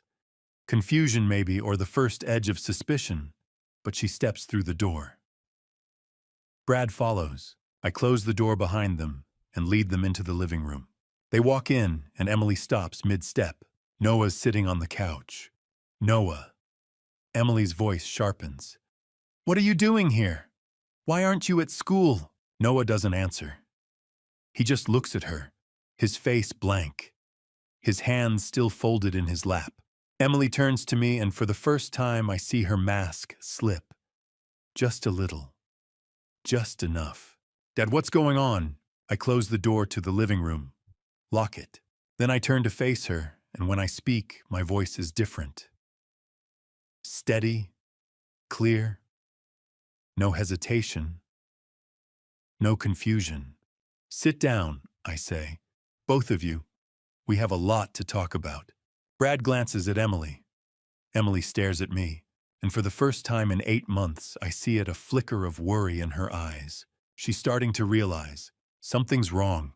Before I reveal what happened next, comment still here so I know you're standing with me to the very end. And tell me, if you were in my place, would you choose forgiveness or let the truth shatter everything? A quick note before we continue: the next part contains some dramatized elements for storytelling purposes. Certain details may not reflect reality exactly as shown. If this isn't for you, this is your moment to step away. Emily and Brad sit down on the sofa. Emily's still trying to hold her smile in place, but I can see the cracks forming. Dad, she says, her voice bright but tight. What's going on? We're going to be late for the appointment. There is no appointment, Emily. The smile falters. What do you mean? I stay standing. I want the height. I want the control. Unforgettable last week? I say slowly. I called to wish you a happy birthday. You remember that? Emily glances at Brad, then back at me. Yes, I remember. Do you remember that I mentioned signing some papers? Her face flushes slightly. Yes. I never hung up the phone, Emily. Silence drops like a stone. I heard the entire conversation between you and Brad. Brad stands up fast enough that the couch cushion shifts. What are you talking about? We didn't. I cut him off. The old fool signed everything. That's what you said, Emily. Next week we'll move him to Shady Pines. That's what you said, Brad. Emily's face goes white. Dad, you misunderstood. Did I? I reach into my pocket and pull out a folded piece of paper. I unfold it slowly, deliberately. It's the transcript Frank printed out for me, every word of that conversation, time-stamped. I set it on the coffee table. Emily stares at it like it's a live grenade. I reach into the drawer of the side table and pull out the 6 appointment reminder cards. I don't describe them. I don't explain them. I just set them down on the coffee table in a neat row, one by one. March, May, July, September, October, November. These, I say, are 6 medical appointments you arranged by impersonating me. I never went to any of these places. You created a fake medical history over 6 months. He's confused. He can't remember. He's not capable of living alone. As I set down the last card, I watch Emily's face. She stops breathing. Her hands start trembling. She knows. She knows I know everything. Dad! Her voice shakes. That was because... Because what? I lean forward. Because you needed evidence to convince a judge I was incompetent. Emily opens her mouth. Nothing comes out. From the couch, Noah speaks. His voice is quiet, but it cuts through the room like a blade. Mom made me write down every time Grandpa was confused. But he was never confused. She made me lie. Emily whips around to face him. Noah, you told him. Noah looks her right in the eye. Yes, because I love him. And you, Mom, I don't know who you are anymore. Emily's face crumples. Brad's on his feet now, red-faced, jabbing a finger at Noah. You little... Sit down. My voice is ice. Brad freezes. I turn back to Emily. Sunday afternoon, you brought Dr. Brennan to this house.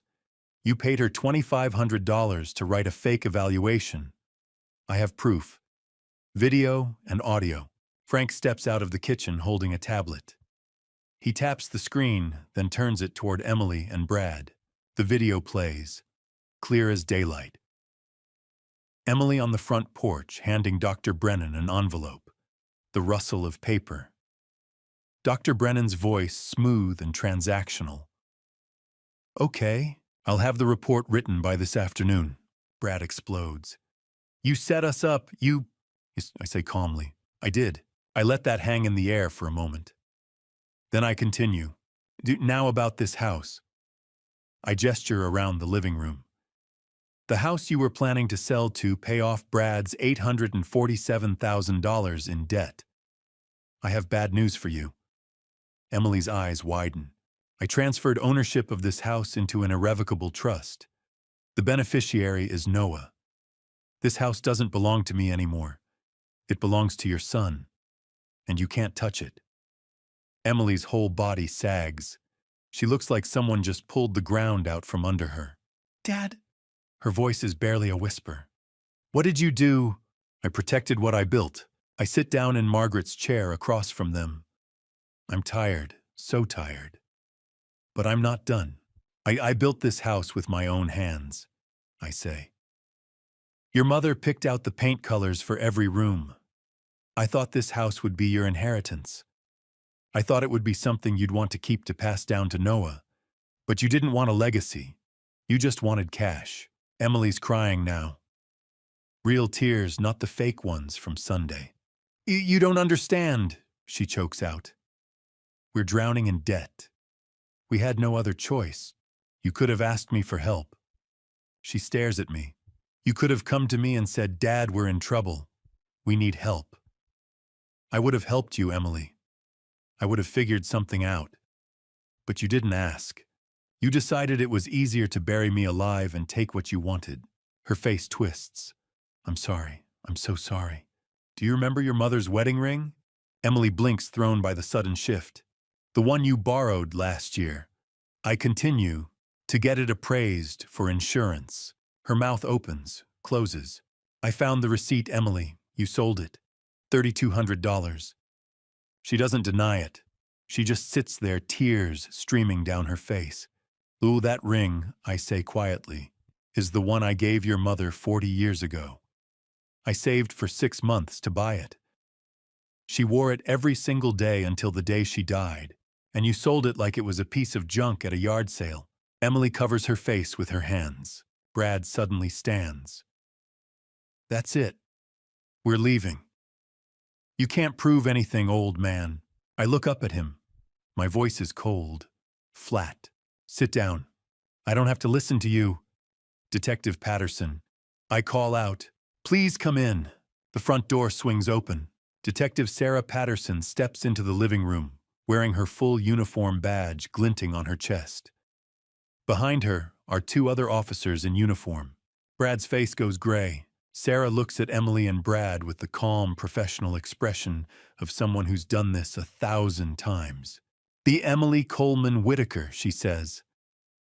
Brad Whitaker, you're both under arrest for elder abuse, financial fraud, forgery, and bribery of a medical professional.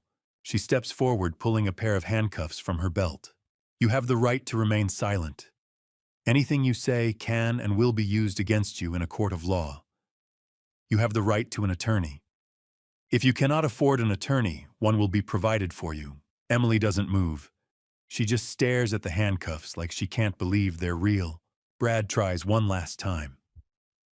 This is insane. We didn't, Turn around, Mr. Whitaker, Sarah says. Hands behind your back. One of the officers steps forward and cuffs Brad. He doesn't resist, he just stands there, face red, jaw clenched. Sarah turns to Emily.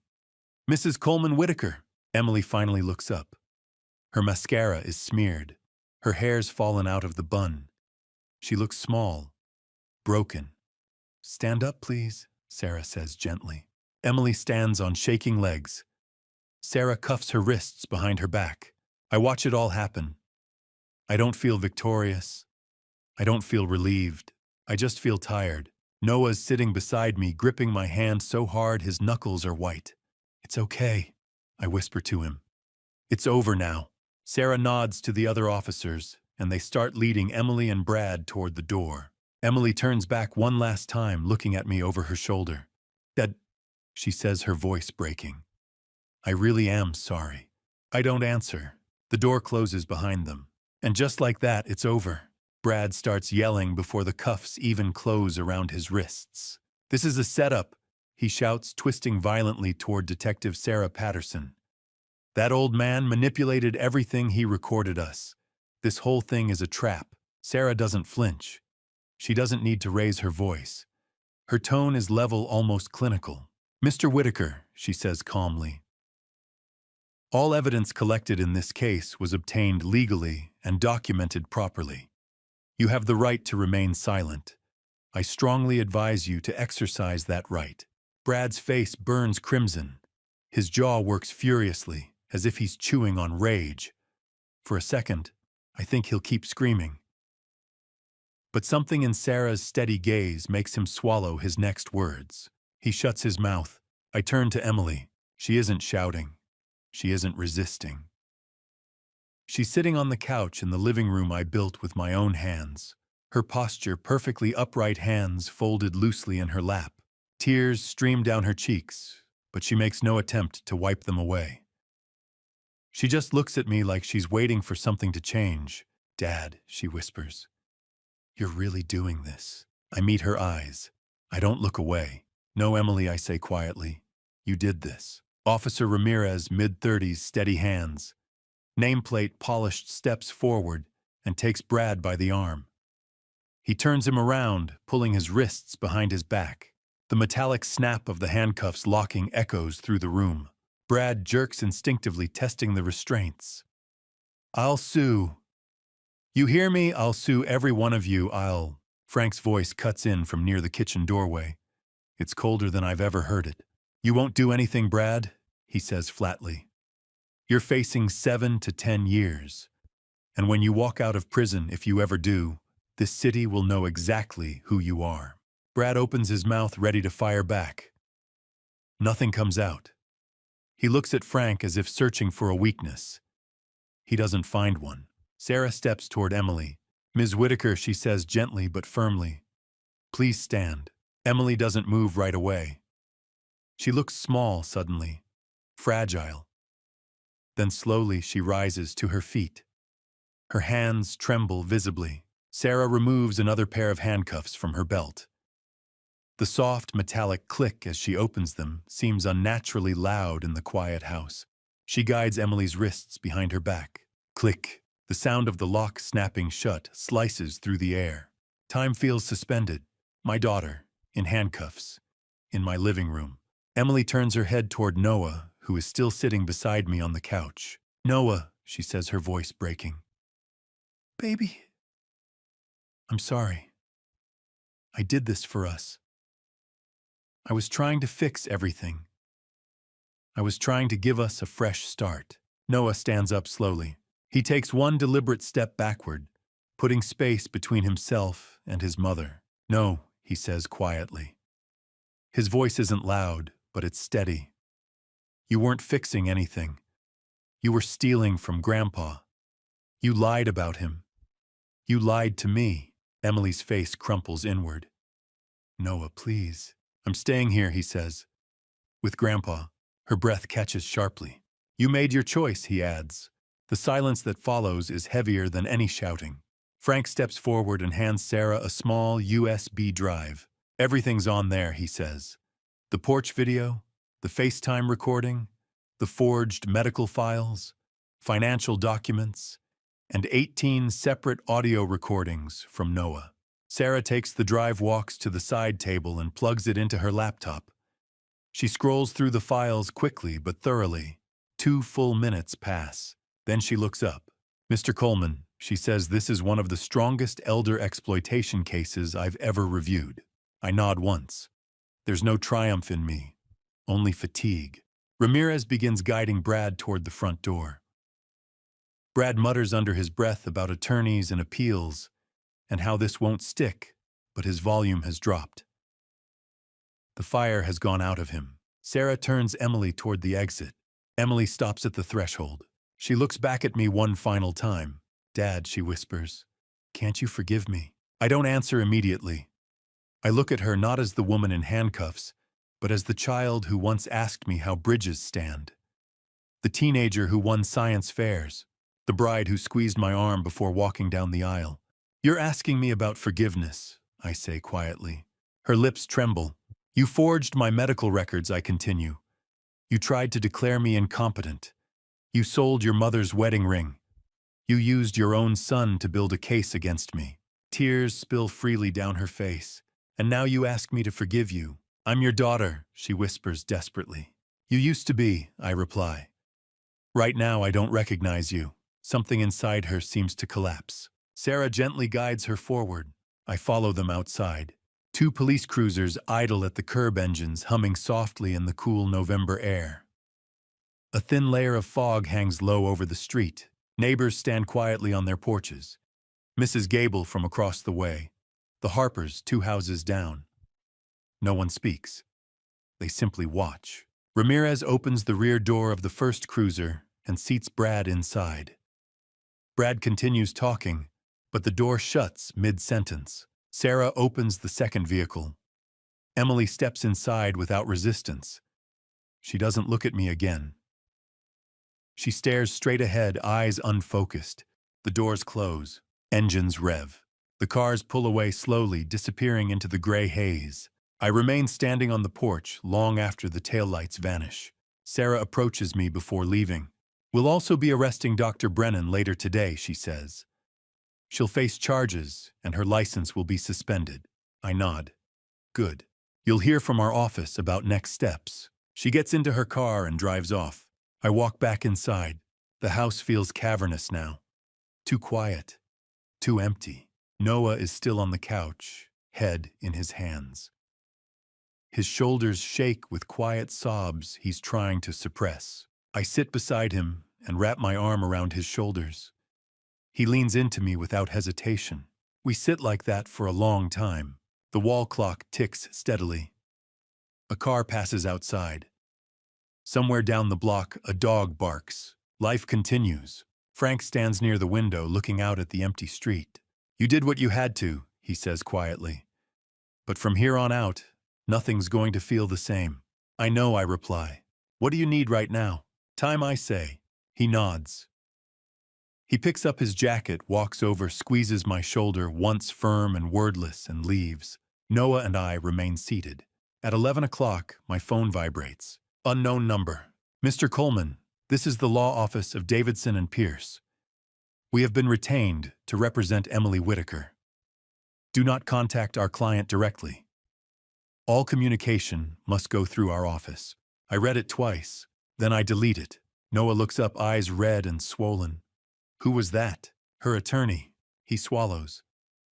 What happens now? I lean back slowly and close my eyes for a moment. They're going to fight, I say. They'll challenge everything. They'll try to poke holes in the case. They'll try to paint me as vindictive. Noah's jaw tightens. And us. And we fight back. He nods. The house is quiet again. But this time the silence isn't fear. It's resolve. The arrests were only the beginning. The real battle starts now. At 2 o'clock, my phone rings. Detective Patterson. Mr. Coleman. She says, I wanted to update you.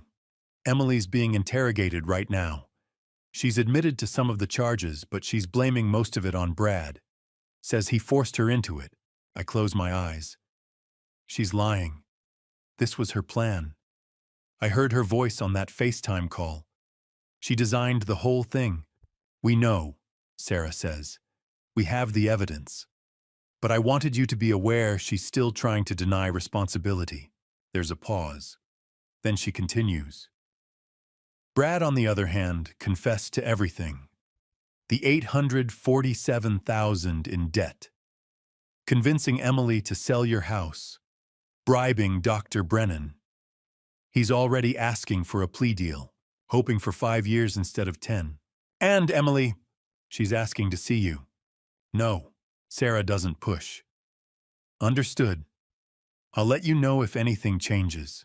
She hangs up. I sit there for a long time, staring at the phone in my hand. At 3 o'clock, I go back inside. Noah's still on the couch exactly where I left him this morning. He hasn't moved. He's just sitting there, staring at the wall. Noah, I say gently. Have you eaten anything? He shakes his head. I walk into the kitchen and make a sandwich. Ham and cheese, Noah's favorite since he was 6 years old. I put it on a plate, grab a glass of water, and bring it over to him. You need to eat, I say, setting it down on the coffee table. I'm not hungry, Noah says quietly. I know. But you still need to eat. He picks up the sandwich and takes a small bite, then another. I sit down next to him. After a few minutes, he speaks. Grandpa, who am I going to live with now? I look at him. With me. Who else? He blinks. Really? Noah, this house belongs to you now. Remember, you're the landlord. I'm just renting. I try to make it sound light like a joke. But Noah doesn't laugh. He just stares down at the sandwich in his hands. Will I? His voice cracks. Will I never see Mom again? I take a breath. You'll see her if you want to. But not right now. Your mother has to face the consequences of what she did. And you need time to heal. Noah nods slowly. He doesn't say anything else. Just takes another bite of the sandwich. By the time evening comes, Noah's gone upstairs to his room. I can hear him moving around up there, opening drawers, closing them, trying to settle into a space that used to feel temporary, but now might be permanent. I walk out onto the back porch and sit down in the old wooden chair. The one Margaret used to sit in on summer nights watching the fireflies. The sky over Portland is clear tonight. Stars scattered across the darkness like broken glass. I think about Emily, 7 years old, tugging on my sleeve, asking me to name the constellations. That one's Orion, Dad. See the 3 stars in a row? That's his belt. 12 years old, standing on this same porch with her science fair project, a model of a suspension bridge she'd built out of popsicle sticks and wire. First prize, 20 years old, glowing in her wedding dress, holding my arm as I walked her down the aisle. Somewhere between that little girl and the woman I saw in handcuffs this morning, something broke. Was it my fault? Did I push her too hard? Expect too much? Was it Margaret's? Did we spoil her? Give her everything she wanted until she thought the world owed her more? Or was it Emily's own doing? Did she make choices, one after another, that led her here? I don't know. I sit there for a long time watching the stars, and I ask myself the question I've been avoiding all day. Will I ever forgive her? A voice in my head, soft, steady, sounding a lot like Margaret, answers back. Forgiveness doesn't mean forgetting Walt. It means letting go of the burden. But I'm not ready to let go. Not yet. The wound's too deep. The betrayal's too fresh. Maybe someday, but not today. At 9 o'clock, my phone buzzes. A text from Sarah. Mr. Coleman, Emily posted bail, $50,000. A bail bondsman covered it. Brad's mother paid the 10% fee, about $5,000. She's out, but there's a restraining order in place. She can't come within 500 feet of you or Noah. Preliminary hearing is set for Thursday. Do you want to attend? I stare at the message for a moment. Then I type back, yes, I'll be there. Later that night, I lie in bed staring up at the ceiling. The house is quiet. Noah's asleep upstairs. The clock on the nightstand ticks softly. For the first time in 72 hours, I feel something I didn't expect. Emptiness. Not relief, not victory, not even satisfaction. Just emptiness. I saved the house. I saved myself. I saved Noah. But I lost my daughter, and I don't know if I'll ever get her back, or if I even want to. Thursday morning, November 21st. 10 o'clock. Multnomah County Courthouse. I walk in with Frank and Noah. The building smells like old wood and floor polish. We sit in the third row. Up front at the defendant's table, Emily and Brad sit in orange jumpsuits. They haven't been given civilian clothes, yet this hearing was scheduled too fast.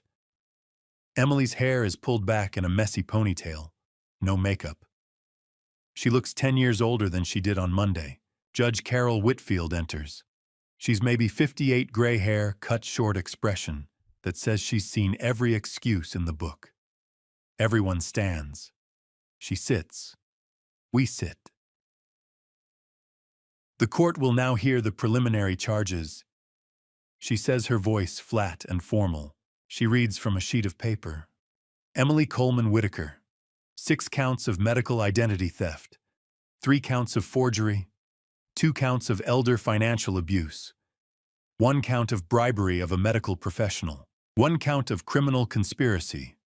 Maximum combined sentence, 15 years. A pause. Then, Brad Whitaker. 2 counts of elder financial abuse. 1 count of criminal conspiracy. Maximum combined sentence, 10 years. Emily stares down at the table. Brad's jaw is clenched so tight I can see the muscle twitching. The judge looks up. Mr. Coleman, the court would like to hear your victim impact statement. I stand. Frank squeezes my shoulder once as I walk to the front. There's a microphone on a stand. I adjust it, clear my throat, and look directly at Emily. My name is Richard Coleman. I'm 68 years old. I built the house my daughter tried to steal with my own hands. I raised her with everything I had. Love, patience, the values I thought mattered. Honesty, kindness, family. Emily's shoulders start shaking. And I thought I taught her those things. I continue. But somewhere along the way, she learned something else. She learned how to lie, how to manipulate, how to betray the people who love her. I take a breath. I don't know where I went wrong. Maybe I pushed too hard. Maybe I didn't push hard enough. But I know this, if I hadn't fought back, I would have lost everything. Not just my house, my dignity, my freedom, my legacy. I look at the judge now. She didn't just try to take my property. She tried to erase me. I'm asking this court to hold her accountable under the full extent of the law. I step back. My hands are shaking, but I keep them at my sides. Thank you, Mr. Coleman, the judge says. Then she looks at Noah. Noah Whitaker. The court understands you have something to say as well. Noah stands. He's trembling. Frank puts a hand on his back, steadying him. Noah walks to the microphone, and for a moment I think he's going to freeze. But he doesn't. And my name is Noah Whitaker. He says, his voice quiet but clear. My parents told me to write down every time my grandpa seemed confused. But he was never confused. They wanted me to create fake evidence. They used me. He pauses, swallows hard. I love my grandpa, and I don't want to see my parents anymore. I watch Emily's face crumple. She covers her mouth with her hand, but the sobs come anyway, loud, choking sounds that echo through the courtroom. Noah walks back to his seat. He doesn't look at her. Emily's lawyer stands. He's a public defender. She can't afford a private attorney anymore. He's young, maybe 30, and he looks tired. Your Honor. He says, my client acted under extreme financial pressure. Her husband accrued nearly $1 million in debt. She was desperate, I think. But don't say desperation doesn't justify trying to bury your father alive. Judge Whitfield leans forward, her expression cold. The court has reviewed the evidence extensively, she says. This is one of the most calculated, sophisticated elder abuse schemes I have encountered in 20 years on the bench.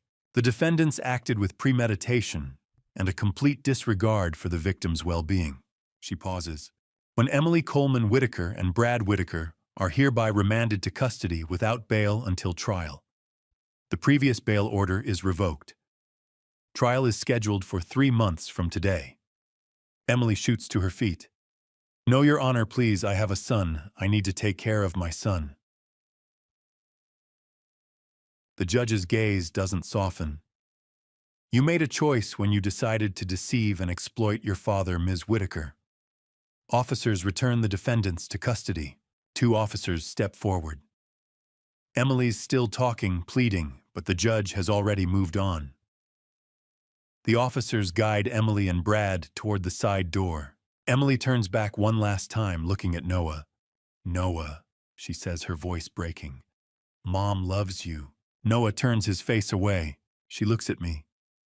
Dad. I'm sorry. I don't answer. The door closes behind her. Outside the courthouse, Detective Patterson is waiting. Mr. Coleman, she says,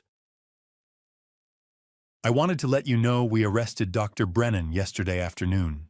She confessed to accepting $2,500 from Emily. Her medical license has been revoked, and she's facing 5 years in prison. She'll also have to provide restitution to 12 other victims we've identified. I blink. 12 others, Sarah nods. She's been doing this for years. Falsifying medical evaluations for families trying to get guardianship. You stopped her. That afternoon, Martin Blackwell calls. Mr. Coleman. He says, I have good news. We recovered $12,000 from Emily's account money she'd taken from you over the past 6 months. And we found your wife's wedding ring. It was still at the pawn shop. Hadn't been sold yet. I redeemed it for $3,500. My throat tightens. You got it back. I'm sending it to you today. Thank you, Martin. That evening, I sit at the kitchen table. The small package arrived an hour ago. I open it carefully. Margaret's ring. It's been cleaned, polished. It looks exactly the way it did the day I slipped it onto her finger 40 years ago. I carry it upstairs and place it back in the jewelry box right next to her photo. I close the lid gently. You're home, I whisper. My phone buzzes. An email notification. I pull it out and read the subject line. From Emily Whitaker, Multnomah County Jail. Subject, please read this, Dad. The preview text says, I'm writing you a letter. I want to explain everything. Please just read it. I stare at the screen. My finger hovers over the open button. Should I read it? A week goes by. 7 ordinary days. 7 mornings of coffee on the porch. 7 evenings of quiet dinners with Noah. 7 nights of staring at the ceiling longer than I should. The email sits unopened the entire time. Frank drops by the following Saturday morning. We're on the back porch, steam rising from our mugs, November air, cool enough to bite, but not yet cruel. He doesn't circle around it. Have you read it, he asks. I know exactly what he means. No, he studies my face. Planning to? I rest my cup on the small iron table between us. I don't know. If I open it, I'm afraid something in me will soften, and I'm not sure I'm ready for that. But if I don't open it, I'll spend the rest of my life wondering what she said. Frank exhales slowly. That's one hell of a crossroads. Yeah, he nods once and lets the conversation die there. That's one of the reasons I've trusted him for 40 years. He knows when to push and when to let silence do its work. That weekend, Noah's upstairs finishing homework. I'm alone in the living room, the house unusually still. I pick up my phone. The email is still bolded, unread. My thumb hovers for a second. Then I open it. The message contains a scanned letter, 3 handwritten pages, transmitted through the prison's email system. Emily's handwriting is tight and deliberate, the strokes careful, as if she's trying to conserve both ink and forgiveness. I begin reading. Dear Dad, I know sorry isn't enough. I know I've forfeited the right to expect forgiveness. But I need you to understand something. I didn't begin this wanting to hurt you. I pause. My chest tightens. I draw in a breath and continue. 18 months ago, Brad lost $500,000 in a real estate investment that collapsed. We were facing foreclosure. I panicked. I convinced myself that if I sold your house, we could erase the debt and then buy you something smaller, somewhere easier to manage. I told myself I was helping you, that I was reducing your burden. I closed my eyes briefly, but the plan changed. Or maybe I changed. I started cutting corners. I started lying. And then I began believing the lies. I told myself you were confused, that you needed someone to step in, that I was being responsible.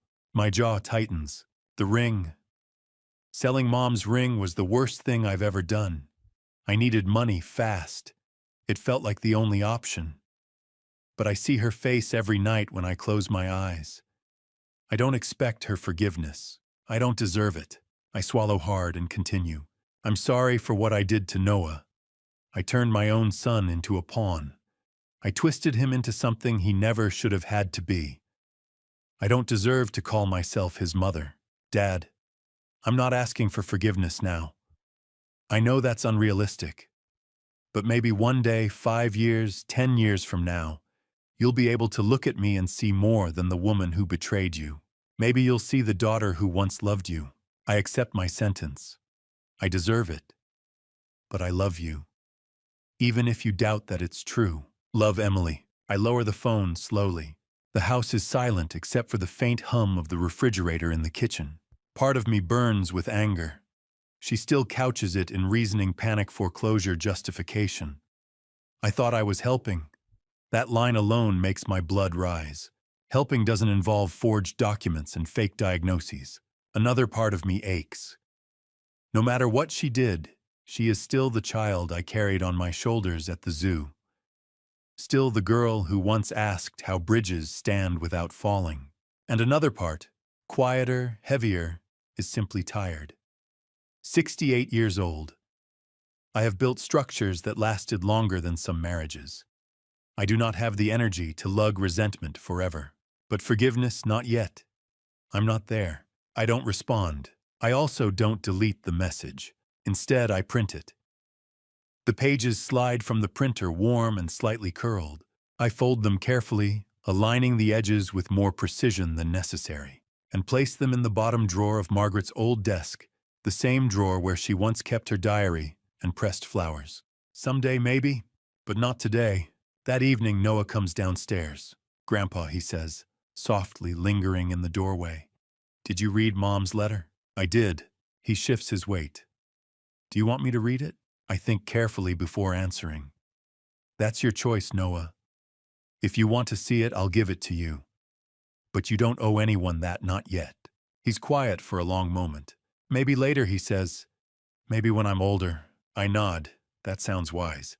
That night, I lie awake in bed, staring at the ceiling fan, tracing slow circles in the dark. I remember an argument Margaret and I once had with my brother over something trivial. We didn't speak to him for half a year. One night, Margaret sat on the edge of this same bed and said, "Walt, anger is a rock. You can carry it as long as you want, but it only gets heavier." I didn't listen then. I am listening now. Forgiveness is not immediate. It is not dramatic. It is not a switch you flip and walk away lighter. It is a process measured in small internal shifts. And time is something I still possess. 6 weeks later, my phone rings. Martin Blackwell's voice comes through steady and professional. "Mr. Coleman, I wanted to inform you Emily has accepted a plea agreement. She has confessed to all charges in exchange for a reduced sentence. 7 years instead of 15. Brad accepted 5 years. There will be no formal trial." I thank him. I end the call. The house feels unusually quiet. It's over. The hearings, the depositions, the looming threat of courtroom testimony, the tension that's hung over every week for months. Finished. So why does my chest feel hollow instead of relieved? I expected a sense of closure, a clean break, a moment where the weight lifts and I can breathe differently. Instead, what I feel is complicated. Relief, yes, but braided with grief. The legal battle has concluded. The evidence spoke. The system moved. Consequences were delivered. But no sentence restores a wedding ring. No plea agreement rebuilds trust. No prison term rewrites the years before betrayal. Justice has a way of closing files. It does not always close wounds. I sit there in the quiet phone resting on the coffee table and let the feeling wash through me. It's over. And yet somehow it isn't. I stand behind a wooden podium in a conference room overlooking downtown Portland, my hands resting lightly on either side as I take in the faces before me. There are close to 50 people in attendance, men and women, who have survived elder abuse. Investigative journalists, a city council member, volunteers, attorneys, and the full board of the Margaret Coleman Foundation for Elder Justice. The air carries a quiet weight of shared experience and cautious hope. It is mid-November, exactly 1 year since Emily and Brad were arrested in my living room. Behind me, mounted on easels, hang 3 photographs that define this journey Margaret on our wedding day. Sunlight soft against her veil. Noah laughing on the backyard swing.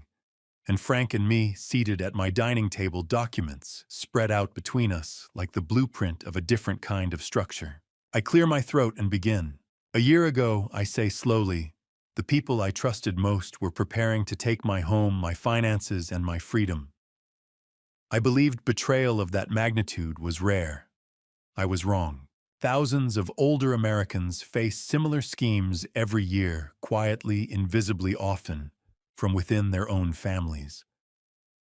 The Margaret Coleman Foundation exists so those voices are not alone. I let the silence settle for a beat before continuing. We offer free legal representation, investigative support, and trauma counseling for victims of elder abuse. Our initial $200,000 in funding came from recovered assets in my case, along with donations from members of this community. Every single dollar is dedicated to protecting those who built this city and deserve to grow old in safety and dignity. Frank sits in the front row, his posture relaxed, but his eyes alert, nodding slightly as I speak. Beside him is Martin Blackwell, with a legal pad balanced on his knee, already jotting down notes. Detective Sarah Patterson stands near the rear exit, arms crossed loosely, badge clipped to her belt, a silent guardian even in civilian clothes. And next to her sits Noah, 17, now a senior in high school. There is a steadiness in him that was not there 12 months ago. His gaze meets mine, focused and determined. He applied to Portland State University's Justice Studies program last week. 2 nights ago, as we cleared the dinner dishes, he said, "Grandpa, once I graduate, I want to volunteer at the foundation during every school break." I smiled and told him the truth. "We'll be lucky to have you. Emily is not in the room. She remains incarcerated at Coffee Creek Correctional Facility. 1 year has passed since her sentencing. It is not enough time to erase damage, but it is enough time for reflection to begin. In the past 12 months, she has written 4 handwritten letters. The first was defensive, layered with explanations. The second acknowledged harm, but still shifted blame. The third felt quieter, more honest. The fourth was stripped of justification entirely, just remorse, plain and unadorned. I replied only once, sending a brief postcard that read, "I hope you are safe. I am not ready for more." I keep her letters in Margaret's old desk drawer beneath a stack of foundation paperwork. I cannot yet discard them. They are part of the truth. 10 months after her arrest, Noah asked if he could visit her. I drove him to the prison on a gray morning and waited in the parking lot while he went inside for half an hour. When he returned, his eyes were rimmed red. We drove home in silence for several miles before he spoke. "She asked if I forgive her," he said quietly. I told her I'm trying, but I need more time. I reached over and squeezed his shoulder. "That's honest," I told him. "Honesty is enough." 6 months after launching the foundation, 18 months after her arrest, I made my own visit. The memory remains vivid. I sat across from Emily in a small visitation room separated by thick plexiglass. She looked thinner, her hair pulled back without vanity, her hands clasped tightly as if anchoring herself. I lifted the receiver. "Dad," she said, "thank you for coming." For a long moment, I said nothing. Then I asked, "Are you okay?" She shook her head slowly. "No. But I'm alive. And I think about you and Noah every day. I can't undo what I did. I just want you to know I see it now." I studied her face, the same face I once lifted toward the sky when she was a child, asking how bridges stand. "I'm trying to forgive you, Jess," I said carefully. "It's not a switch you flip. Some days I make progress. Some days I'm still angry, but I refuse to carry that anger forever. Your mother used to say, forgiveness isn't for the other person. It's so you can put down the rock you're carrying." Tears pooled in her eyes. "Is Noah okay?" I hesitated before answering. "He's strong, applying to college. He wants to work with the foundation." Her expression collapsed into something raw and complicated. "That's good.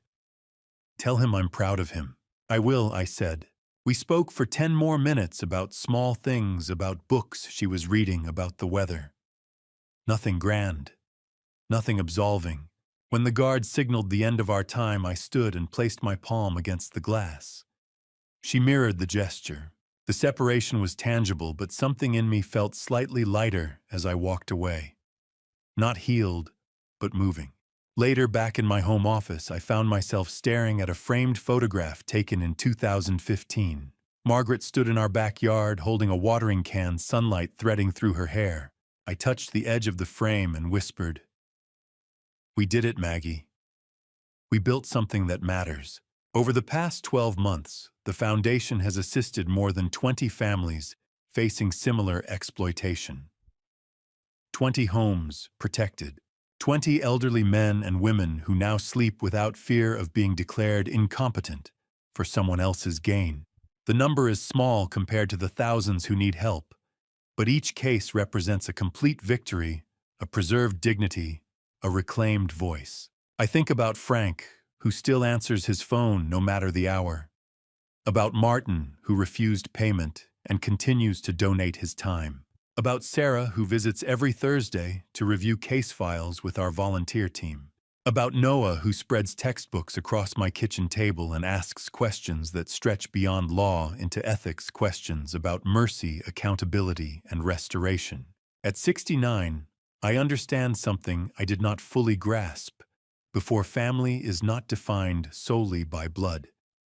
It is defined by who stands beside you when the structure collapses and helps you rebuild. One Saturday afternoon, Noah and I sit together on the old backyard swing. The ropes creak gently under our combined weight. Fallen leaves scatter across the lawn, golden and brittle.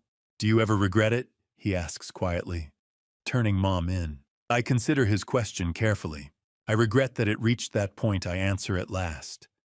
I regret the lies. I regret the years lost. But I do not regret protecting you, or this house, or the truth. Love doesn't mean allowing someone to destroy you. Sometimes it means setting a boundary and holding it. He leans his head lightly against my shoulder. "I love you, Grandpa." "I love you too," I reply. The sky above Portland shifts into bands of orange and violet as the sun lowers. The work of the foundation continues: case files, court dates, community workshops. Emily will serve her sentence. Perhaps one day, when time has done its quiet work, we will sit at the same table without barriers between us.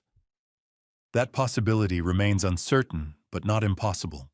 For now, I have what matters: a grandson stepping toward a future shaped by justice, a team that became chosen family, and a mission that honors Margaret's memory not through grief, but through action.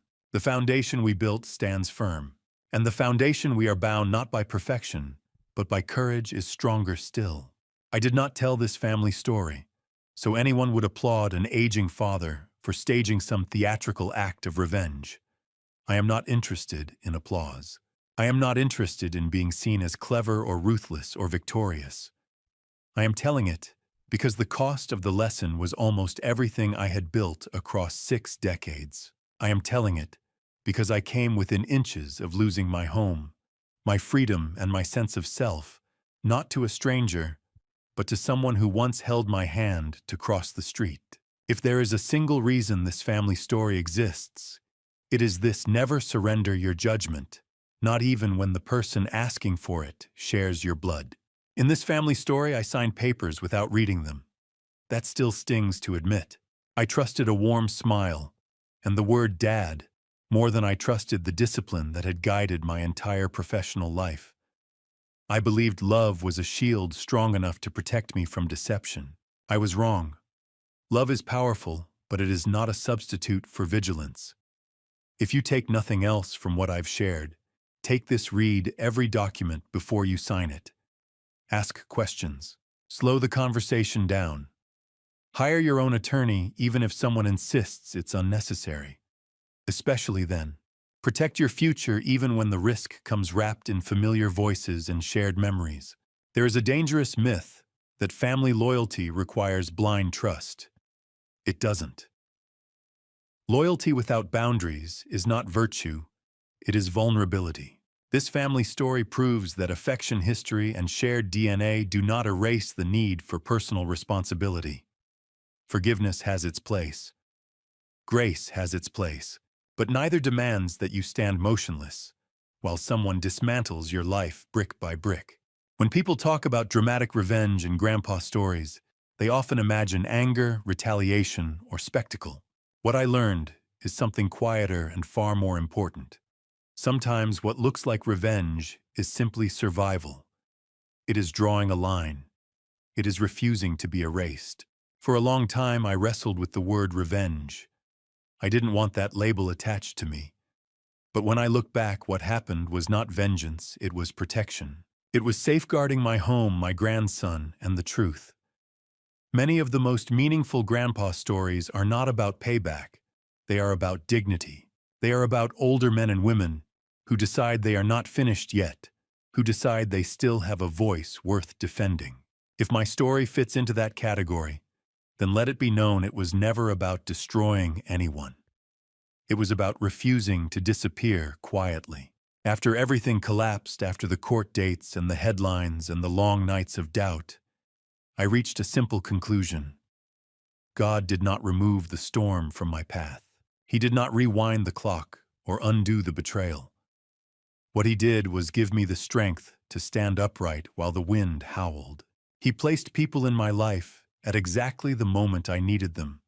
Frank with his steady resolve, Martin with his legal precision, Sarah with her unshakable professionalism, and Noah with his courage far beyond his years.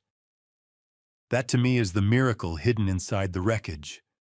Not the absence of hardship, but the presence of help. If you see yourself anywhere in this family story, if someone is using your age, your kindness, or your trust as leverage, do not wait. Waiting is what nearly destroyed me. Document everything. Keep copies, save messages, write down dates and conversations, seek independent legal advice, speak to law enforcement if necessary. Shame thrives in silence. Protection begins with action. The most meaningful endings in grandpa stories are not those where someone is humiliated in public. They are the ones where a person reclaims control of their own life and refuses to be manipulated again. There is a difference between bitterness and boundaries. I had to learn that the hard way. Margaret used to say, forgiveness is like putting down a heavy rock you have been carrying for miles. She was right. Carrying resentment forever only injures the one holding it. But here is the part she would always add before you put the rock down. Make sure you are no longer standing in the line of fire. Forgiveness does not mean inviting harm back into your home. It does not mean pretending nothing happened. It means releasing hatred while still honoring truth. That is a balance many grandpa stories never show, but it is real and it matters. This family story carved that lesson into my heart more deeply than any professional success ever could. I built bridges and buildings across my career, but this experience forced me to build something else, discernment. I learned that wisdom in later life is not about knowing everything. It is about knowing when to pause, when to question, and when to protect yourself. Love does not require self-destruction. Compassion does not require compliance. And standing up for yourself does not make you cruel, it makes you responsible. If there is one final truth I want to leave with you, it is this: aging does not diminish your right to safety, clarity, and autonomy. Your years are not liabilities. They are proof of survival. You have the right to protect what you have earned. The strongest grandpa stories are not those filled with fury, they are the ones filled with resolve. They remind us that dignity is worth defending at any age. As for me, I am still learning. Some days forgiveness feels possible. Other days it feels distant. Healing is rarely linear, but I no longer confuse love with surrender. I no longer equate silence with peace. And I no longer assume that shared blood guarantees shared values. Those realizations were expensive, but they were necessary. Final note. This narrative contains dramatized elements created to enhance clarity and educational impact. Certain details have been shaped for storytelling purposes. However, the warnings, the principles, and the lessons are real.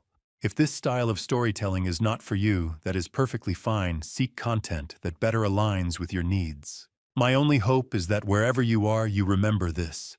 Protect your mind, protect your rights, and never underestimate your own strength.